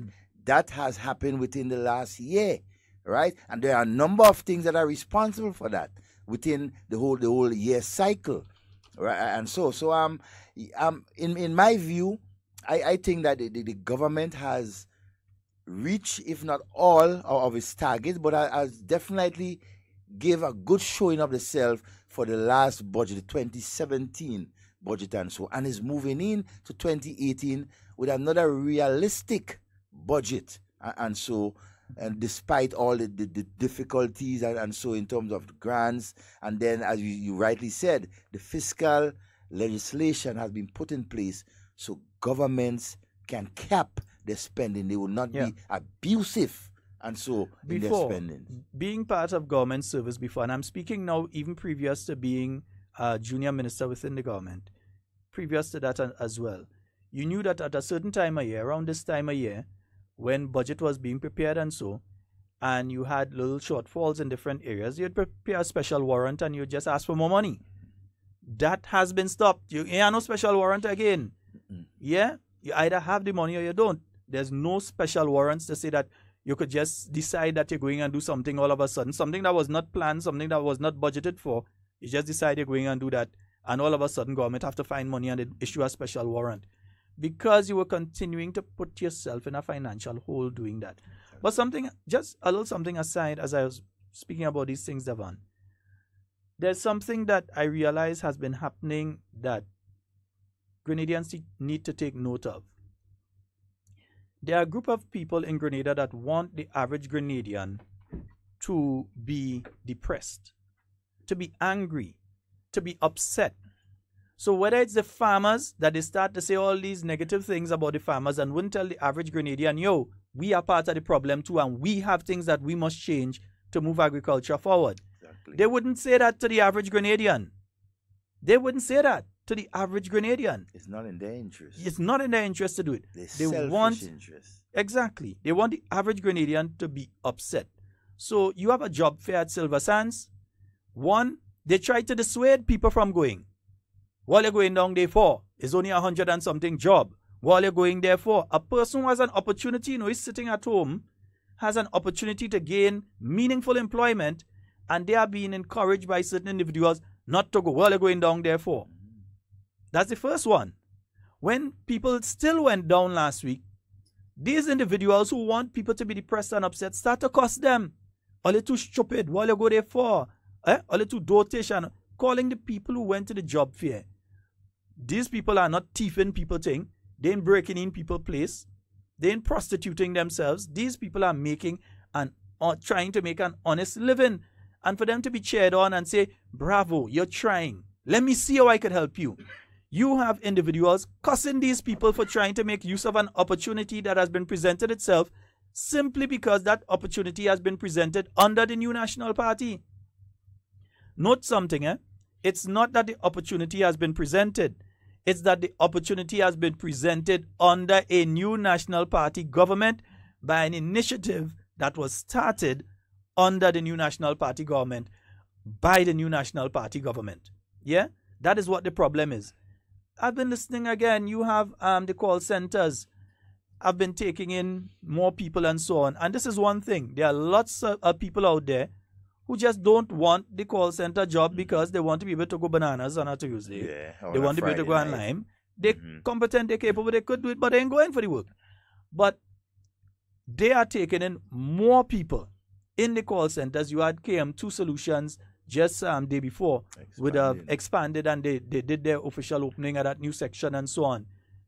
And instead of encouraging people to use the opportunity, you have people trying to tell them, no, don't go there. So in other words, stay broke, stay unemployed, don't go. And them can't give them nothing. You know? Wait on us to come in office, and we're going to provide the opportunity for you. Meanwhile, your children should starve. Yeah, in other words, they think you stupid. Your children should starve. And they're unhappy. They're more than happy because they're making loads of money. Loads of money. I often wonder why certain people defending certain companies, but don't worry. From two companies to law offices and unless your toe cut off, he doesn't leave your body. Anyhow, unless your toe cut off, he doesn't leave your body. Don't worry. Sooner rather than later, you go hear the story. But these individuals want people to be depressed. Very much so. They want them to be upset. They want them to be angry. So they constantly attack the opportunities that come out there. And it started from day one. When we were encouraging young people to make use of the opportunities under the Imani program, they attempted as much as possible to make Imani a bad word.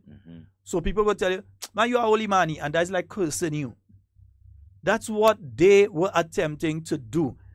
That songs as people that care about you? I don't think so. There are people in the Imani program now CVQ qualified. In other words, it's like an associate degree that these individuals have. That's just below a first degree, a university degree. And there are young people you are looking at right now in the Imani program, over 900 of them certified to that level through the Imani. And you have people talking down to the Imani. But you know what is significant about the new Imani program is that it creates an opportunity for young people who have not been given an opportunity for years. Yeah. Right? Especially the last 4 years between 2008 2013, when around 2,000 young people were sent home. And so, I mean, it creates opportunity for them to develop, right? To move from one stage to another. And the young people, they are appreciating that because they have something to do. They have been given a stipend, right? And they can help with a bill in their house. They can become more mature and responsible in things that they do. And you're going against that. While certain individuals will tell people, you have to pay my electricity, you have to pay my water, pay my internet, buy my food, buy my clothes, mine, me, and my family.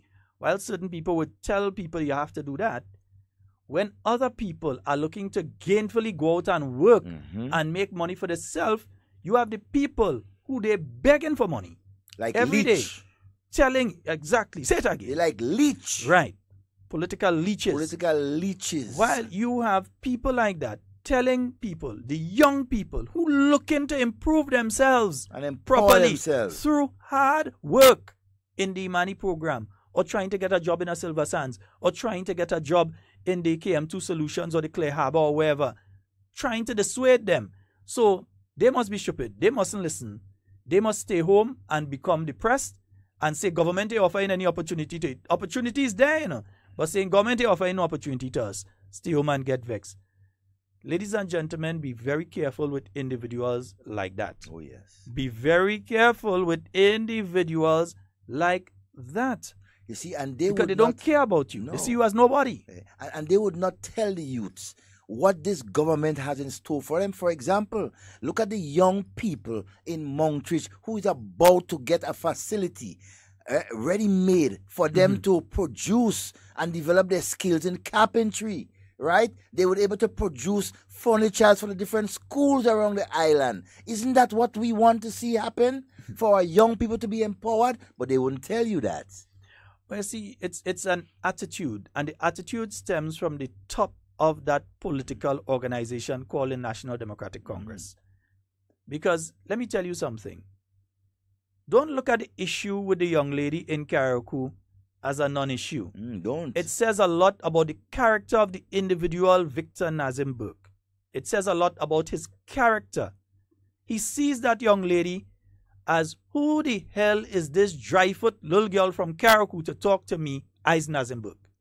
So when she says, I don't want to be in your ad, she says, I do not want to be in your advertising. All he had to do, a process that would not take more than an hour. I do video editing. I've done it years. I know video editing, so they can't tell me otherwise. It would have taken not more than 1 hour to edit the video, find a substitute image and put it there. But you just find that to him, the young lady is nobody. Yeah, and to hell was her. To hell was she as far as he's concerned. He don't care about her. Because that is how he perceives you, the young people that are out there right now. That he could take you and your children and put you anything. And you can't say anything about it because he's Nazim Burke. Yeah. And if I know that, then imagine the issue, a stupid piece of garbage they issued. The party actually spent time to sit down and put together a press release and send it out. Instead of taking the time to take the young lady image out of the thing. In other words, they want to be wrong and strong. And still sending threats legally. Let's just get this in context here. How would you feel if you were in town, around the bus terminal, or you're by NIS? Somebody comes with a camera, and you're walking there with your baby, your little child, and somebody takes a picture of your child. Right? Let's say they take a picture of your child. With or without your knowledge, it doesn't matter. And then, when you were passing in town again and you know there's that big screen on Andal building there, you see that picture of your child saying, make sure your child is immunized against diseases. So your child is there, your picture of your child, and there's a sign that says, make sure your child is immunized against diseases. And you see a nurse giving an injection or something. Now everybody's looking at your child as though something wrong with your child. And when you tell the person, take my image down, they tell you, what wrong with you? I ain't think it's your child that day, or I don't think it's you, or I don't think. Take the image down. It's simple. But Nazim Burke believes he can do as he want to whoever he want because he believe, who the hell is this 10-foot, washfoot girl in Karakou to come and talk to me? Yeah, he's who is she? Order. Who is she? Yeah. She can't talk to me. I'm Nazim Burke. I believe, because he believe he wouldn't, but I believe I'll be the next Prime Minister of Grenada. So who is she? She ain't supposed to talk to me, and maybe she poor. So is that money she want? The young lady never, on any interview, ever asked for money. She never said anything about any money. All she said is, take it down. Because that's all she said. Permission. That's all she said. Take it down. But because he sees her as nobody, which is how he sees everybody else, including people in his own party. Because he would spend, for the ads that he has going out there, he spent at least 8,000 to 10,000 EC dollars to have those ads up appearing on mobile phones and all this kind of thing. He didn't say Claudette just reached like give her a blind because he know Peter going and beat her bad in tongue. Yeah. He didn't say Ray just come into the thing officially. Let's put out an ad with Ray. John. The only person Nazim Burke is promoting is himself. He's Nazim and Burke. The 14 other candidates. So dotish, yes, I said dotish. Dotish politically that they sit down there and watch that and wouldn't say anything because all of them afraid him. Mm-hmm. You think, look, the NNP has things out. We have videos out with Kate. We have out with Pam. We have out with Toby. All of those that have been confirmed so far that we have this session for. Yes. We have out with all of them. You see us have anything out with Dr. Mitchell? Mm-hmm. Alone, just floating and trying to make over Dr. Mitchell. No, you can't make over Dr. Mitchell. He is who he is. Yeah, because, I mean, look at it, people. Understand it for what it is. Deception. See it for what it is. It shows the personality of the individual. If it's me and I do something like that and somebody come and they say, I don't want to be in your thing. Yeah, you know what I do? I go back and say, I'm very sorry. And I go back and I edit and I take it out. Yep. And I put up my thing again. All now that talk with a dead and done. Yes. But no, you want the talk done. You want it finished. So we go continue it. But you find now is a poor little girl from Karakou. So that you could do as you want. And then you feel now, okay, if she had to go to court, she had to find money to go and pay a lawyer. She poor. She can't pay a lawyer to go and do that. It's only threatening. She's threatening. Yeah. Listen, don't make me make a call on Hard Talk and tell Hard Talk people pay the lawyer for her, you know. Don't make, because I will make the call and I know that before 2 o'clock this afternoon, we'll have the money to pay 3 lawyers, not 1. Because I know Hard Talk people. But it is because he sees the average Grenadian as nobody, the market vendor. He sees you as nobody. Don't watch out, and the next he could be coming to you to take a picture like he tried with Miss Noriega up in the place there. But that's how they like to advantage women and children. No, you can't take picture of people and just use it for whatever means and just... But you know what? So imagine if this man were to become leader of this country. Imagine the treatment that people would receive. As businessmen in Grenada, if they could have seen Mr. Nazenberg, when Mr. Nazenberg was Minister of Finance, you go in and sit down there, staff in the Ministry of Finance align, you would have go and sit down there for the entire day. You sit down on a chair. He's in a meeting. He's in a meeting. Your business could be about to crumble. You're trying to get some kind of concession or something. You decide that's the only person you could speak to. He don't care which businessman you is. That is you. Who is you? He sees the young lady as nobody. He sees a lot of you, the people out there, the market vendors, the bus drivers, some of that bad for him. He don't like all you. He don't care about all you. Some of you bus drivers, you're bad for him. Nazim. And they're bad for him.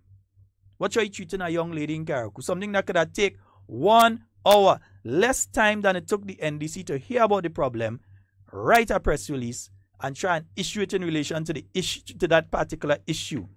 All they had to do is remove it. But that's too hard to do for them. They want to be wrong and strong. She don't want she children in your thing, take it out. She don't want she face in your thing, take it out. But no, she had to go and find money and pay a lawyer to write you, to make you take it down. Yeah? Because you is Nazenberg and she's nobody. Yeah? That's how they just think of people. I just had to say that today before we finish. Sunday, we're going to show them what is woman power. Yes. That's for sure. Yes. When they're underestimating the power of women, not just in politics, but in the homes, in the businesses. And so, we're going to show them what is woman power on Sunday, the 3rd, Carlton Junction. Oh, my God. Yes. From the young and the old, the women will be out there supporting the new National Party, 4 caretaker candidates. Are you a motorcade? Well, yeah, serious motorcade. Are you a motorcade? I know after Karaku, some people frightened. Well, we know what's going on in Karaku. I have motorcade coming from... They say don't count your chicken before you touch. I counting the whole cup. Motorcade coming from Munich. Motorcade coming from Parkleet. Motorcade coming from way down as Marquis. Coming. Well, we in a place in Carlton to hold all these people. We on the move and ain't nobody can stop us now. And they say the little sister coming down with all she children, all she friends and everything. So you have 4 powerful women converging on Carlton. But I hope Carlton is strong enough, you know. Boy. I really hope Carlton is strong enough. I mean, you see, when you compare what is taking place now with the new National Party when we have activities and what is taking place with the NDC when there are meetings, when you only have 12 people come out in a team, you have a 10 here, a 5 day. I heard the other thing in Moncton the other night. Some youth something. I heard that about me and no, I ain't see it. All I know is it doesn't show the crowd. But you know, something very interesting I see they have it now. And I have to hit it a knock. They continue calling this thing they have in what they say? Congress Sunday. But it's not Congress Sunday, you know. It's Unrest Sunday they having, because that's all they're doing. They're just trying to stir up unrest, right, among the Grenadian people by lying to them, trying to deceive them as to what is in the budget and what is to come election. I mean, imagine you have some grown men and women in NDC will stand up and tell the Grenadian people, right, in the last 4 years, they have not seen anything done in Grenada under the new National Party. I mean, how ridiculous and foolish you guys are. Let's give them another blight. Man. You're mad? You want Grenadians die? Let's give them another blight. I have answer in that. You're mad? You want Grenadians mad or die? what? Because we know, you know, if you'll be guessing this thing, we ain't guessing this thing, you know, we telling you, because, you know, we heard it from the mouth of the NDC themselves. Of course. Yeah, we heard it from them. How has he changed? Maybe he has changed his clothes. But does a leopard lose its spots or a zebra its stripes? The sad truth is, some people will say anything to get back into power. But people are asking, can a 1 cent change? Can Nazimberg change? Oh, he can't. He can't. He but will we know, never change. Listen, all roads lead to Carlton Junction. Because we know what the NDC asking for, you know, to keep... Call the thing, doc. Call the debt. Repeat it after me. Call the debt. Call the election. Call the election. We ready for you. You ready for who? First time. Ready for who? First time I see people, they know what coming, and they so hurry to get it. Yeah, boy.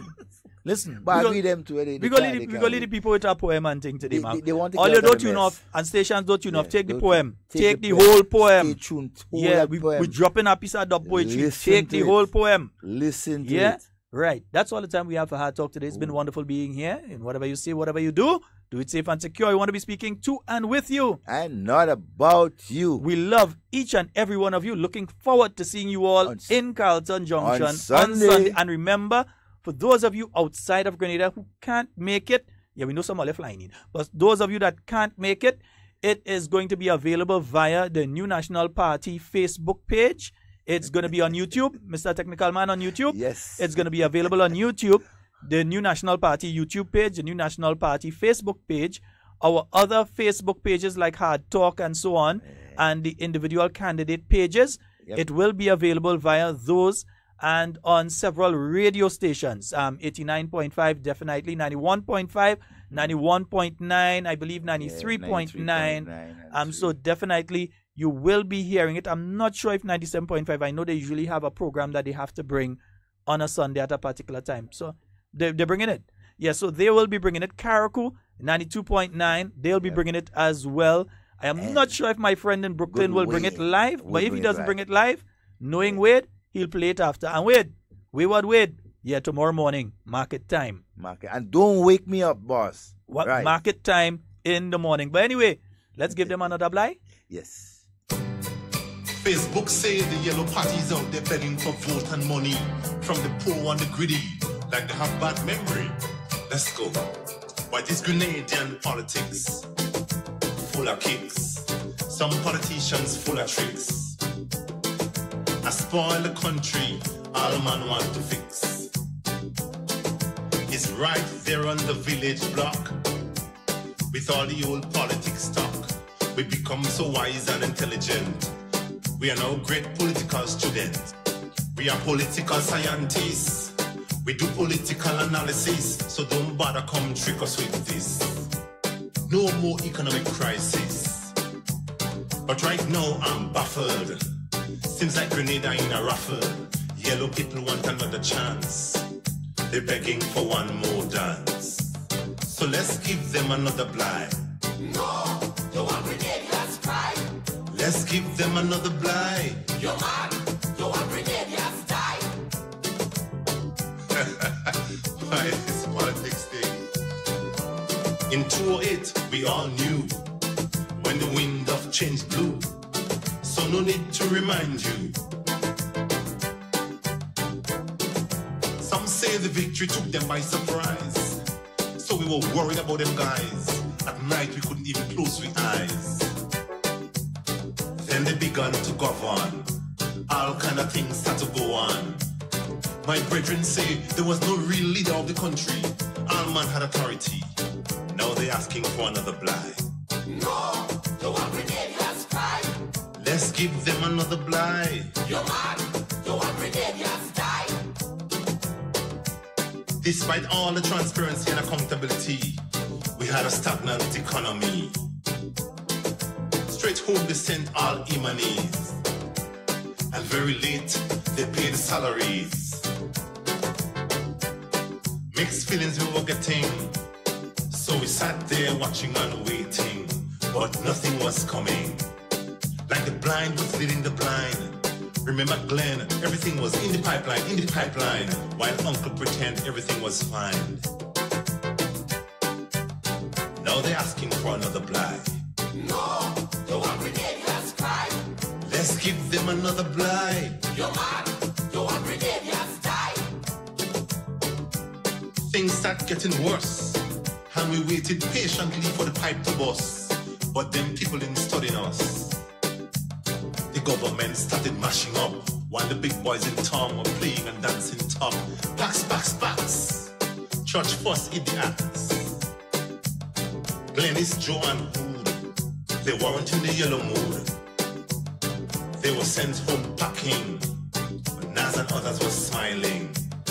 Now they're asking for another blight. No, the one brigade has cried. Let's give them one more blight.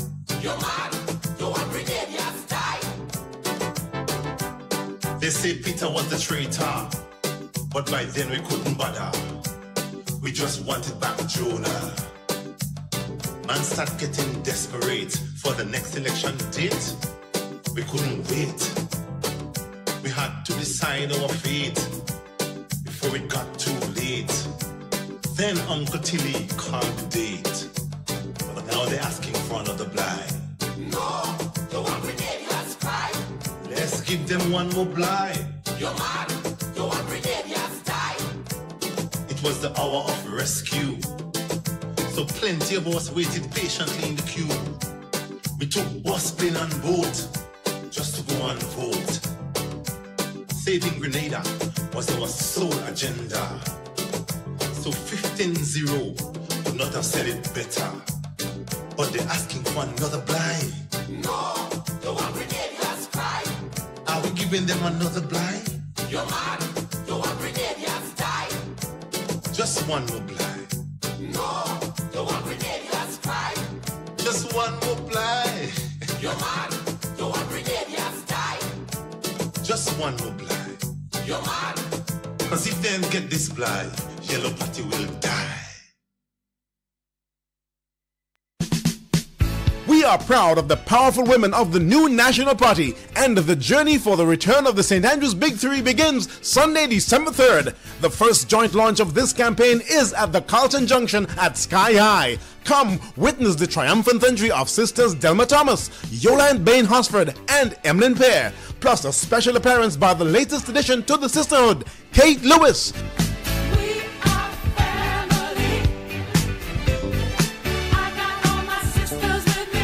That's the real December to remember on Sunday, December 3rd at Carlton Junction. The NNP invites you to come pay tribute to the sisterhood.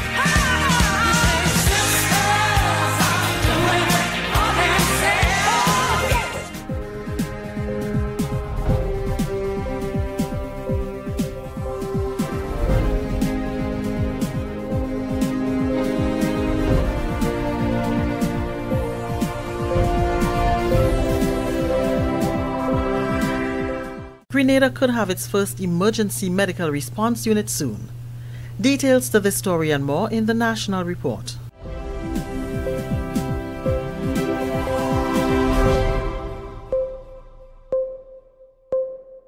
With the National Report, I am Leslie Ann Johnson. With plans already in the making, Grenada can have its first emergency medical response unit up and running by the first quarter of 2018, as the Ministry of Health continues to explore new initiatives that will improve patient care and overall healthcare delivery.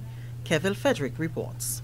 Health and Social Security Minister Honorable Nicholas Steele made the announcement on Thursday morning during his contributions to the 2018 national budget at the country's parliament. Steele told the House that his ministry, Health, is moving in that direction to address the needs and concerns of the citizenry and outlined some of the measures already taken. Mr. Speaker, procurement of ambulances through the assistance from SU and Grenlec and the Maria Holder Memorial Trust.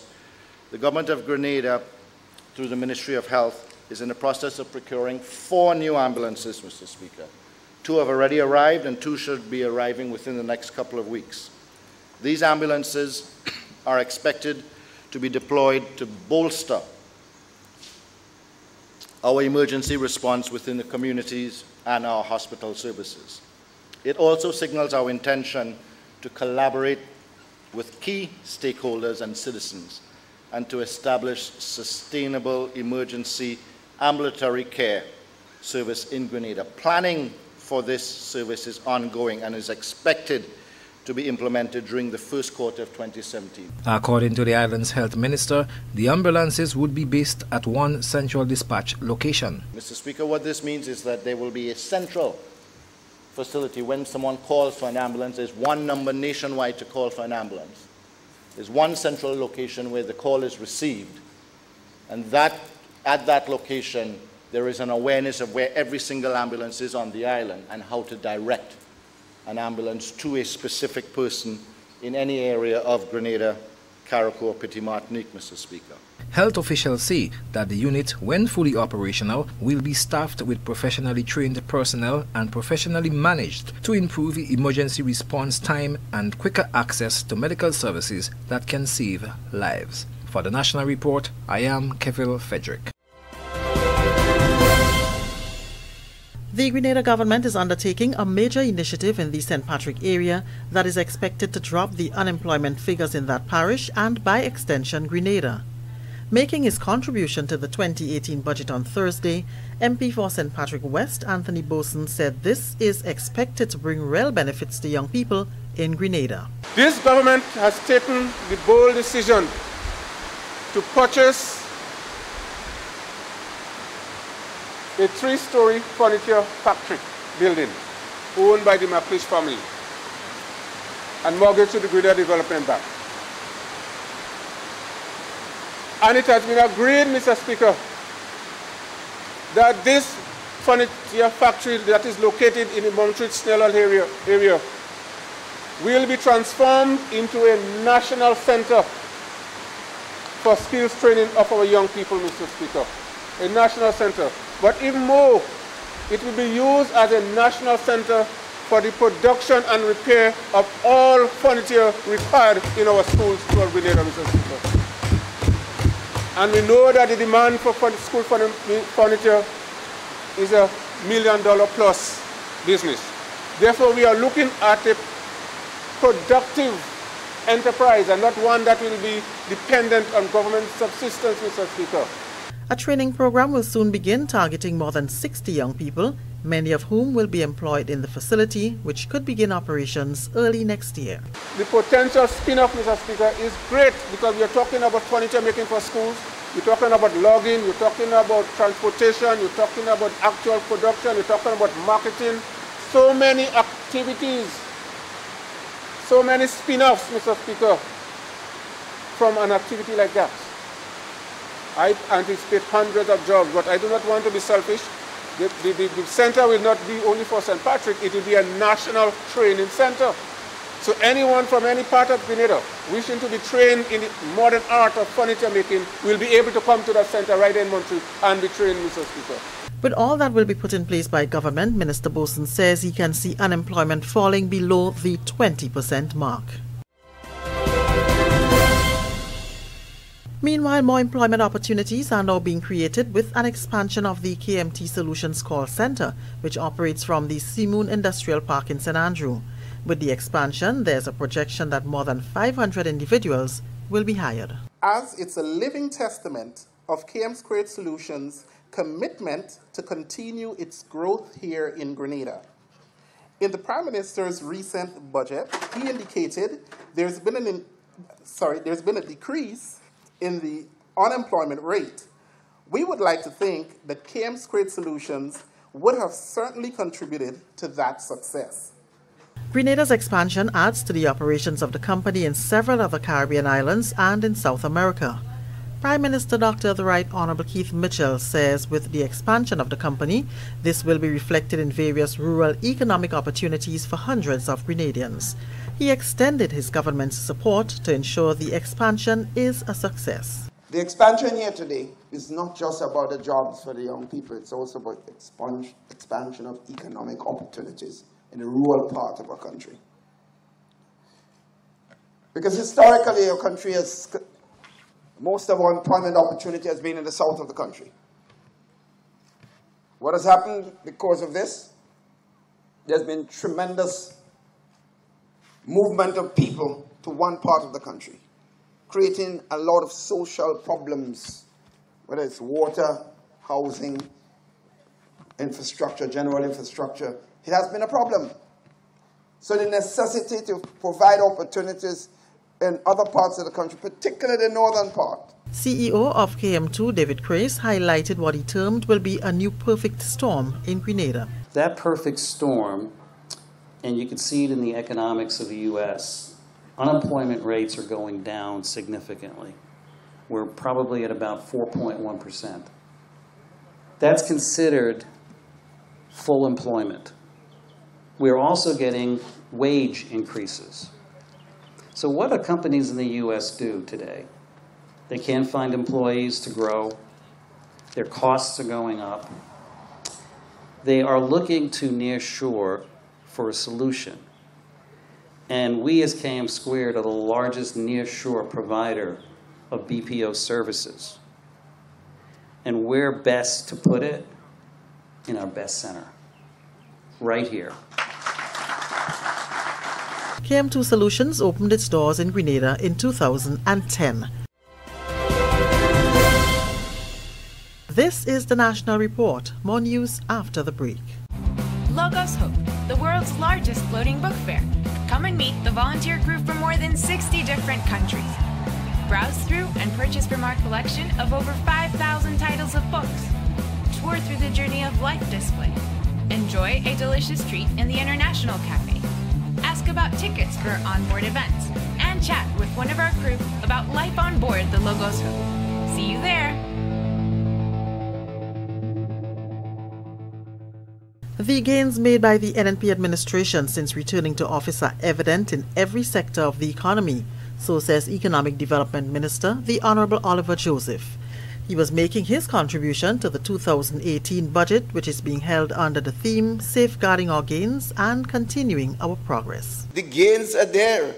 The IMF has published it, the World Bank has commended Grenada, and they have recommended as a model for small island developing states what we're able to achieve. When we said that we were going to reduce the wage bill, the amount of money spent on wages and salaries to 50%, I recall the members, even of trade union representatives, saying we could never do that without sending home people.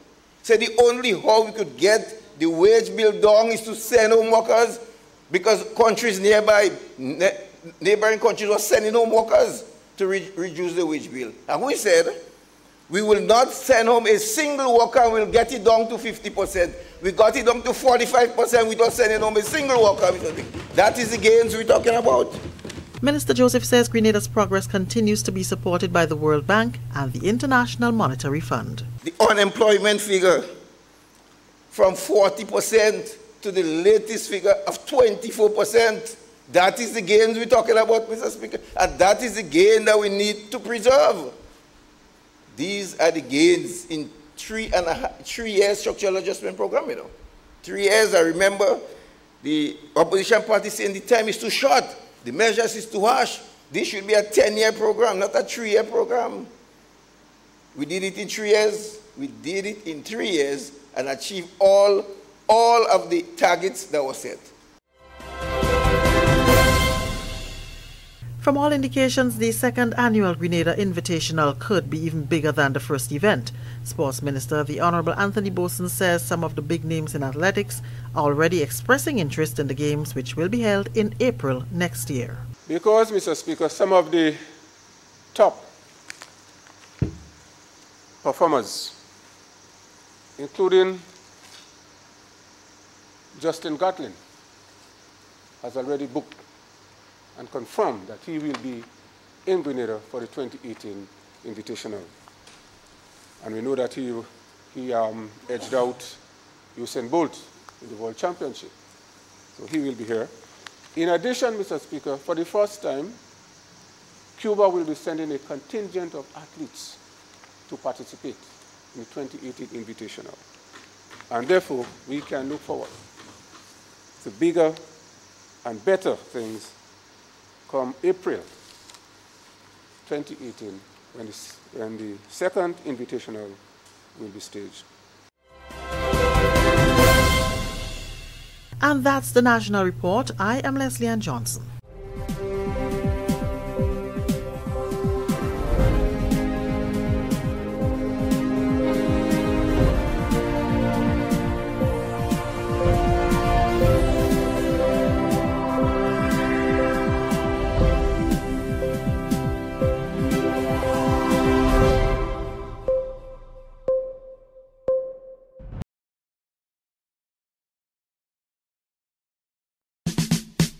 We are proud of the powerful women of the new National Party, and the journey for the return of the St. Andrews Big Three begins Sunday, December 3rd. The first joint launch of this campaign is at the Carlton Junction at Sky High. Come witness the triumphant entry of Sisters Delma Thomas, Yolande Bain Hosford, and Emlyn.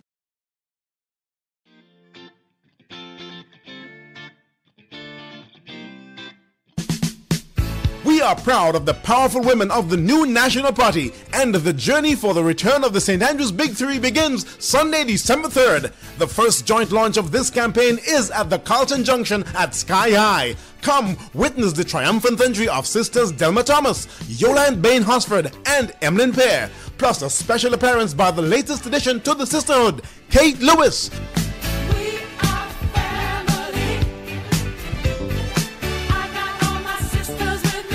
That's the real December to remember on Sunday, December 3rd at Carlton Junction. The NNP invites you to come pay tribute to the sisterhood.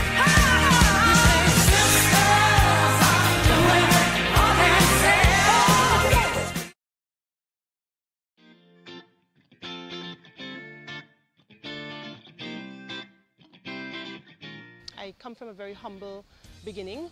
I know the importance of hard work and dedication and service to people, and so it is that characteristics that I believe that would be able to propel me in serving the people of Carriacou and Petit Martinique. I am from a single parent family. My mother has been my #1 supporter, and she has always been there with me, for me, by my side. My desire to serve the people, of course, of Carriacou and Petit Martinique, I believe is the ultimate sacrifice, and the opportunity has presented itself, of course, to assist my people, because I believe that the youth do have a place in politics, in nation building, and in governance. And so it is my youth that I will use to ensure that the youth of this nation are well represented.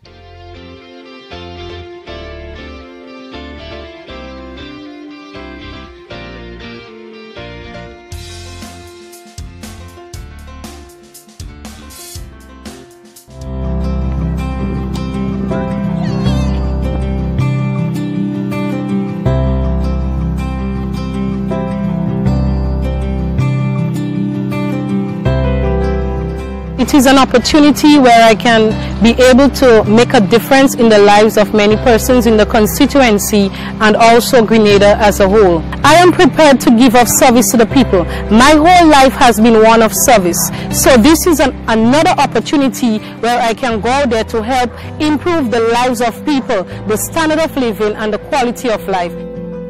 Skita is a young person, and she has been given a wonderful opportunity to help shape lives in our country. She has been doing that within her school for the past 17 years. I know her doing teaching and making great improvement in that school. Awards, trophies, you know, skits was behind this.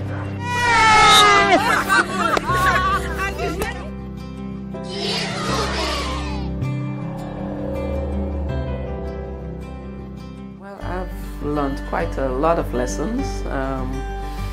I've learned the importance of being humbled. Yeah, that is critical.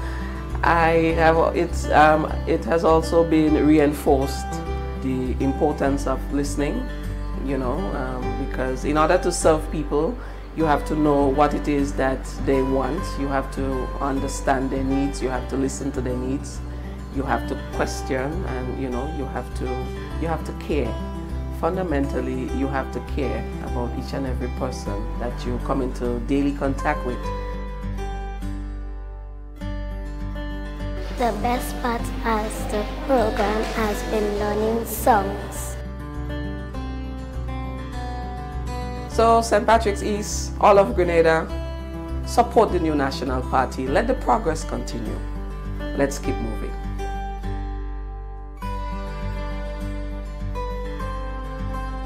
Keep moving!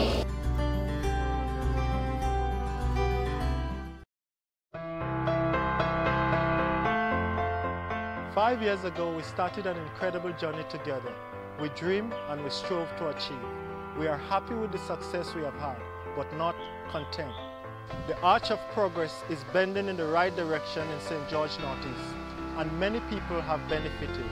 But there are still others that are yet to be lifted by the rising tide. We cannot leave those people behind, and so we continue to fight, and we continue to push on. I am Tobias Clement, and I'm running again to continue what we have started. Our dreams are too big, our ambitions too large for us to stop here. So let's keep moving.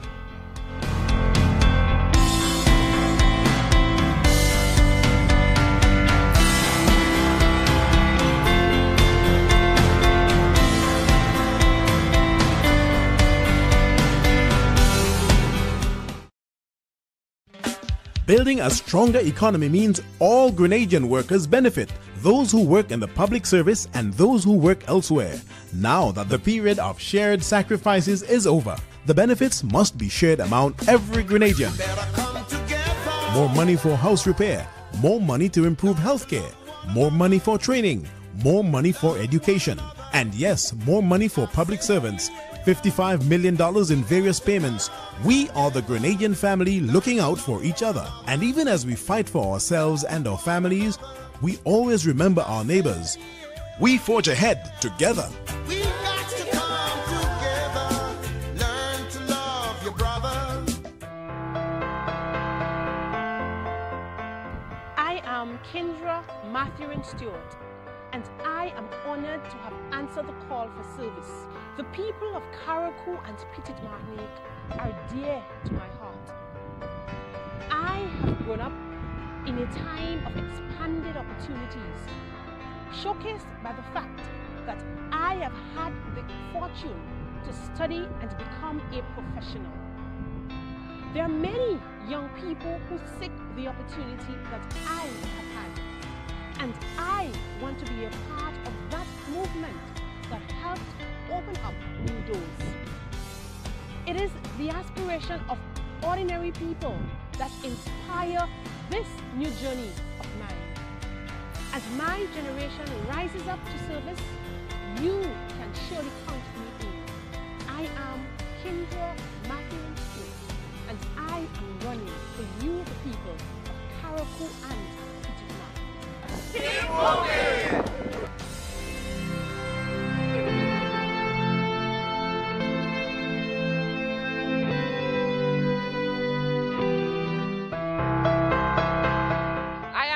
Moses, and I have offered myself to be the next parliamentary representative for my people of St. Patrick's East.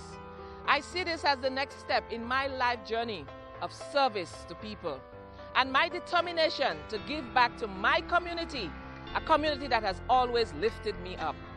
I am particularly passionate about issues affecting youth, and as your MP, will be championing policies and programs that will further empower our young people, as well as our adult male and females all across Grenada, but particularly in St. Patrick's East. I am pleased to have joined a team that has delivered for Grenada. But there is more work to be done, and so we shall keep moving.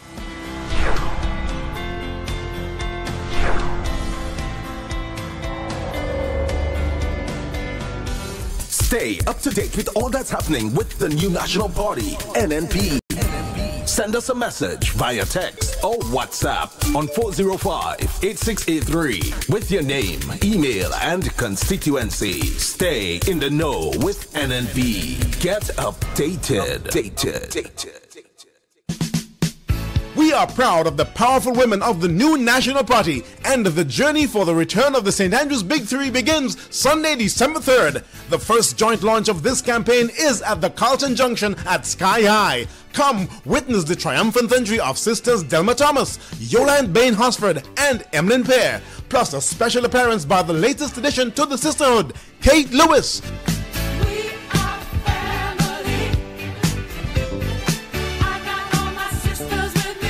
That's the real December to remember on Sunday, December 3rd at Carlton Junction. The NNP invites you to come pay tribute to the sisterhood.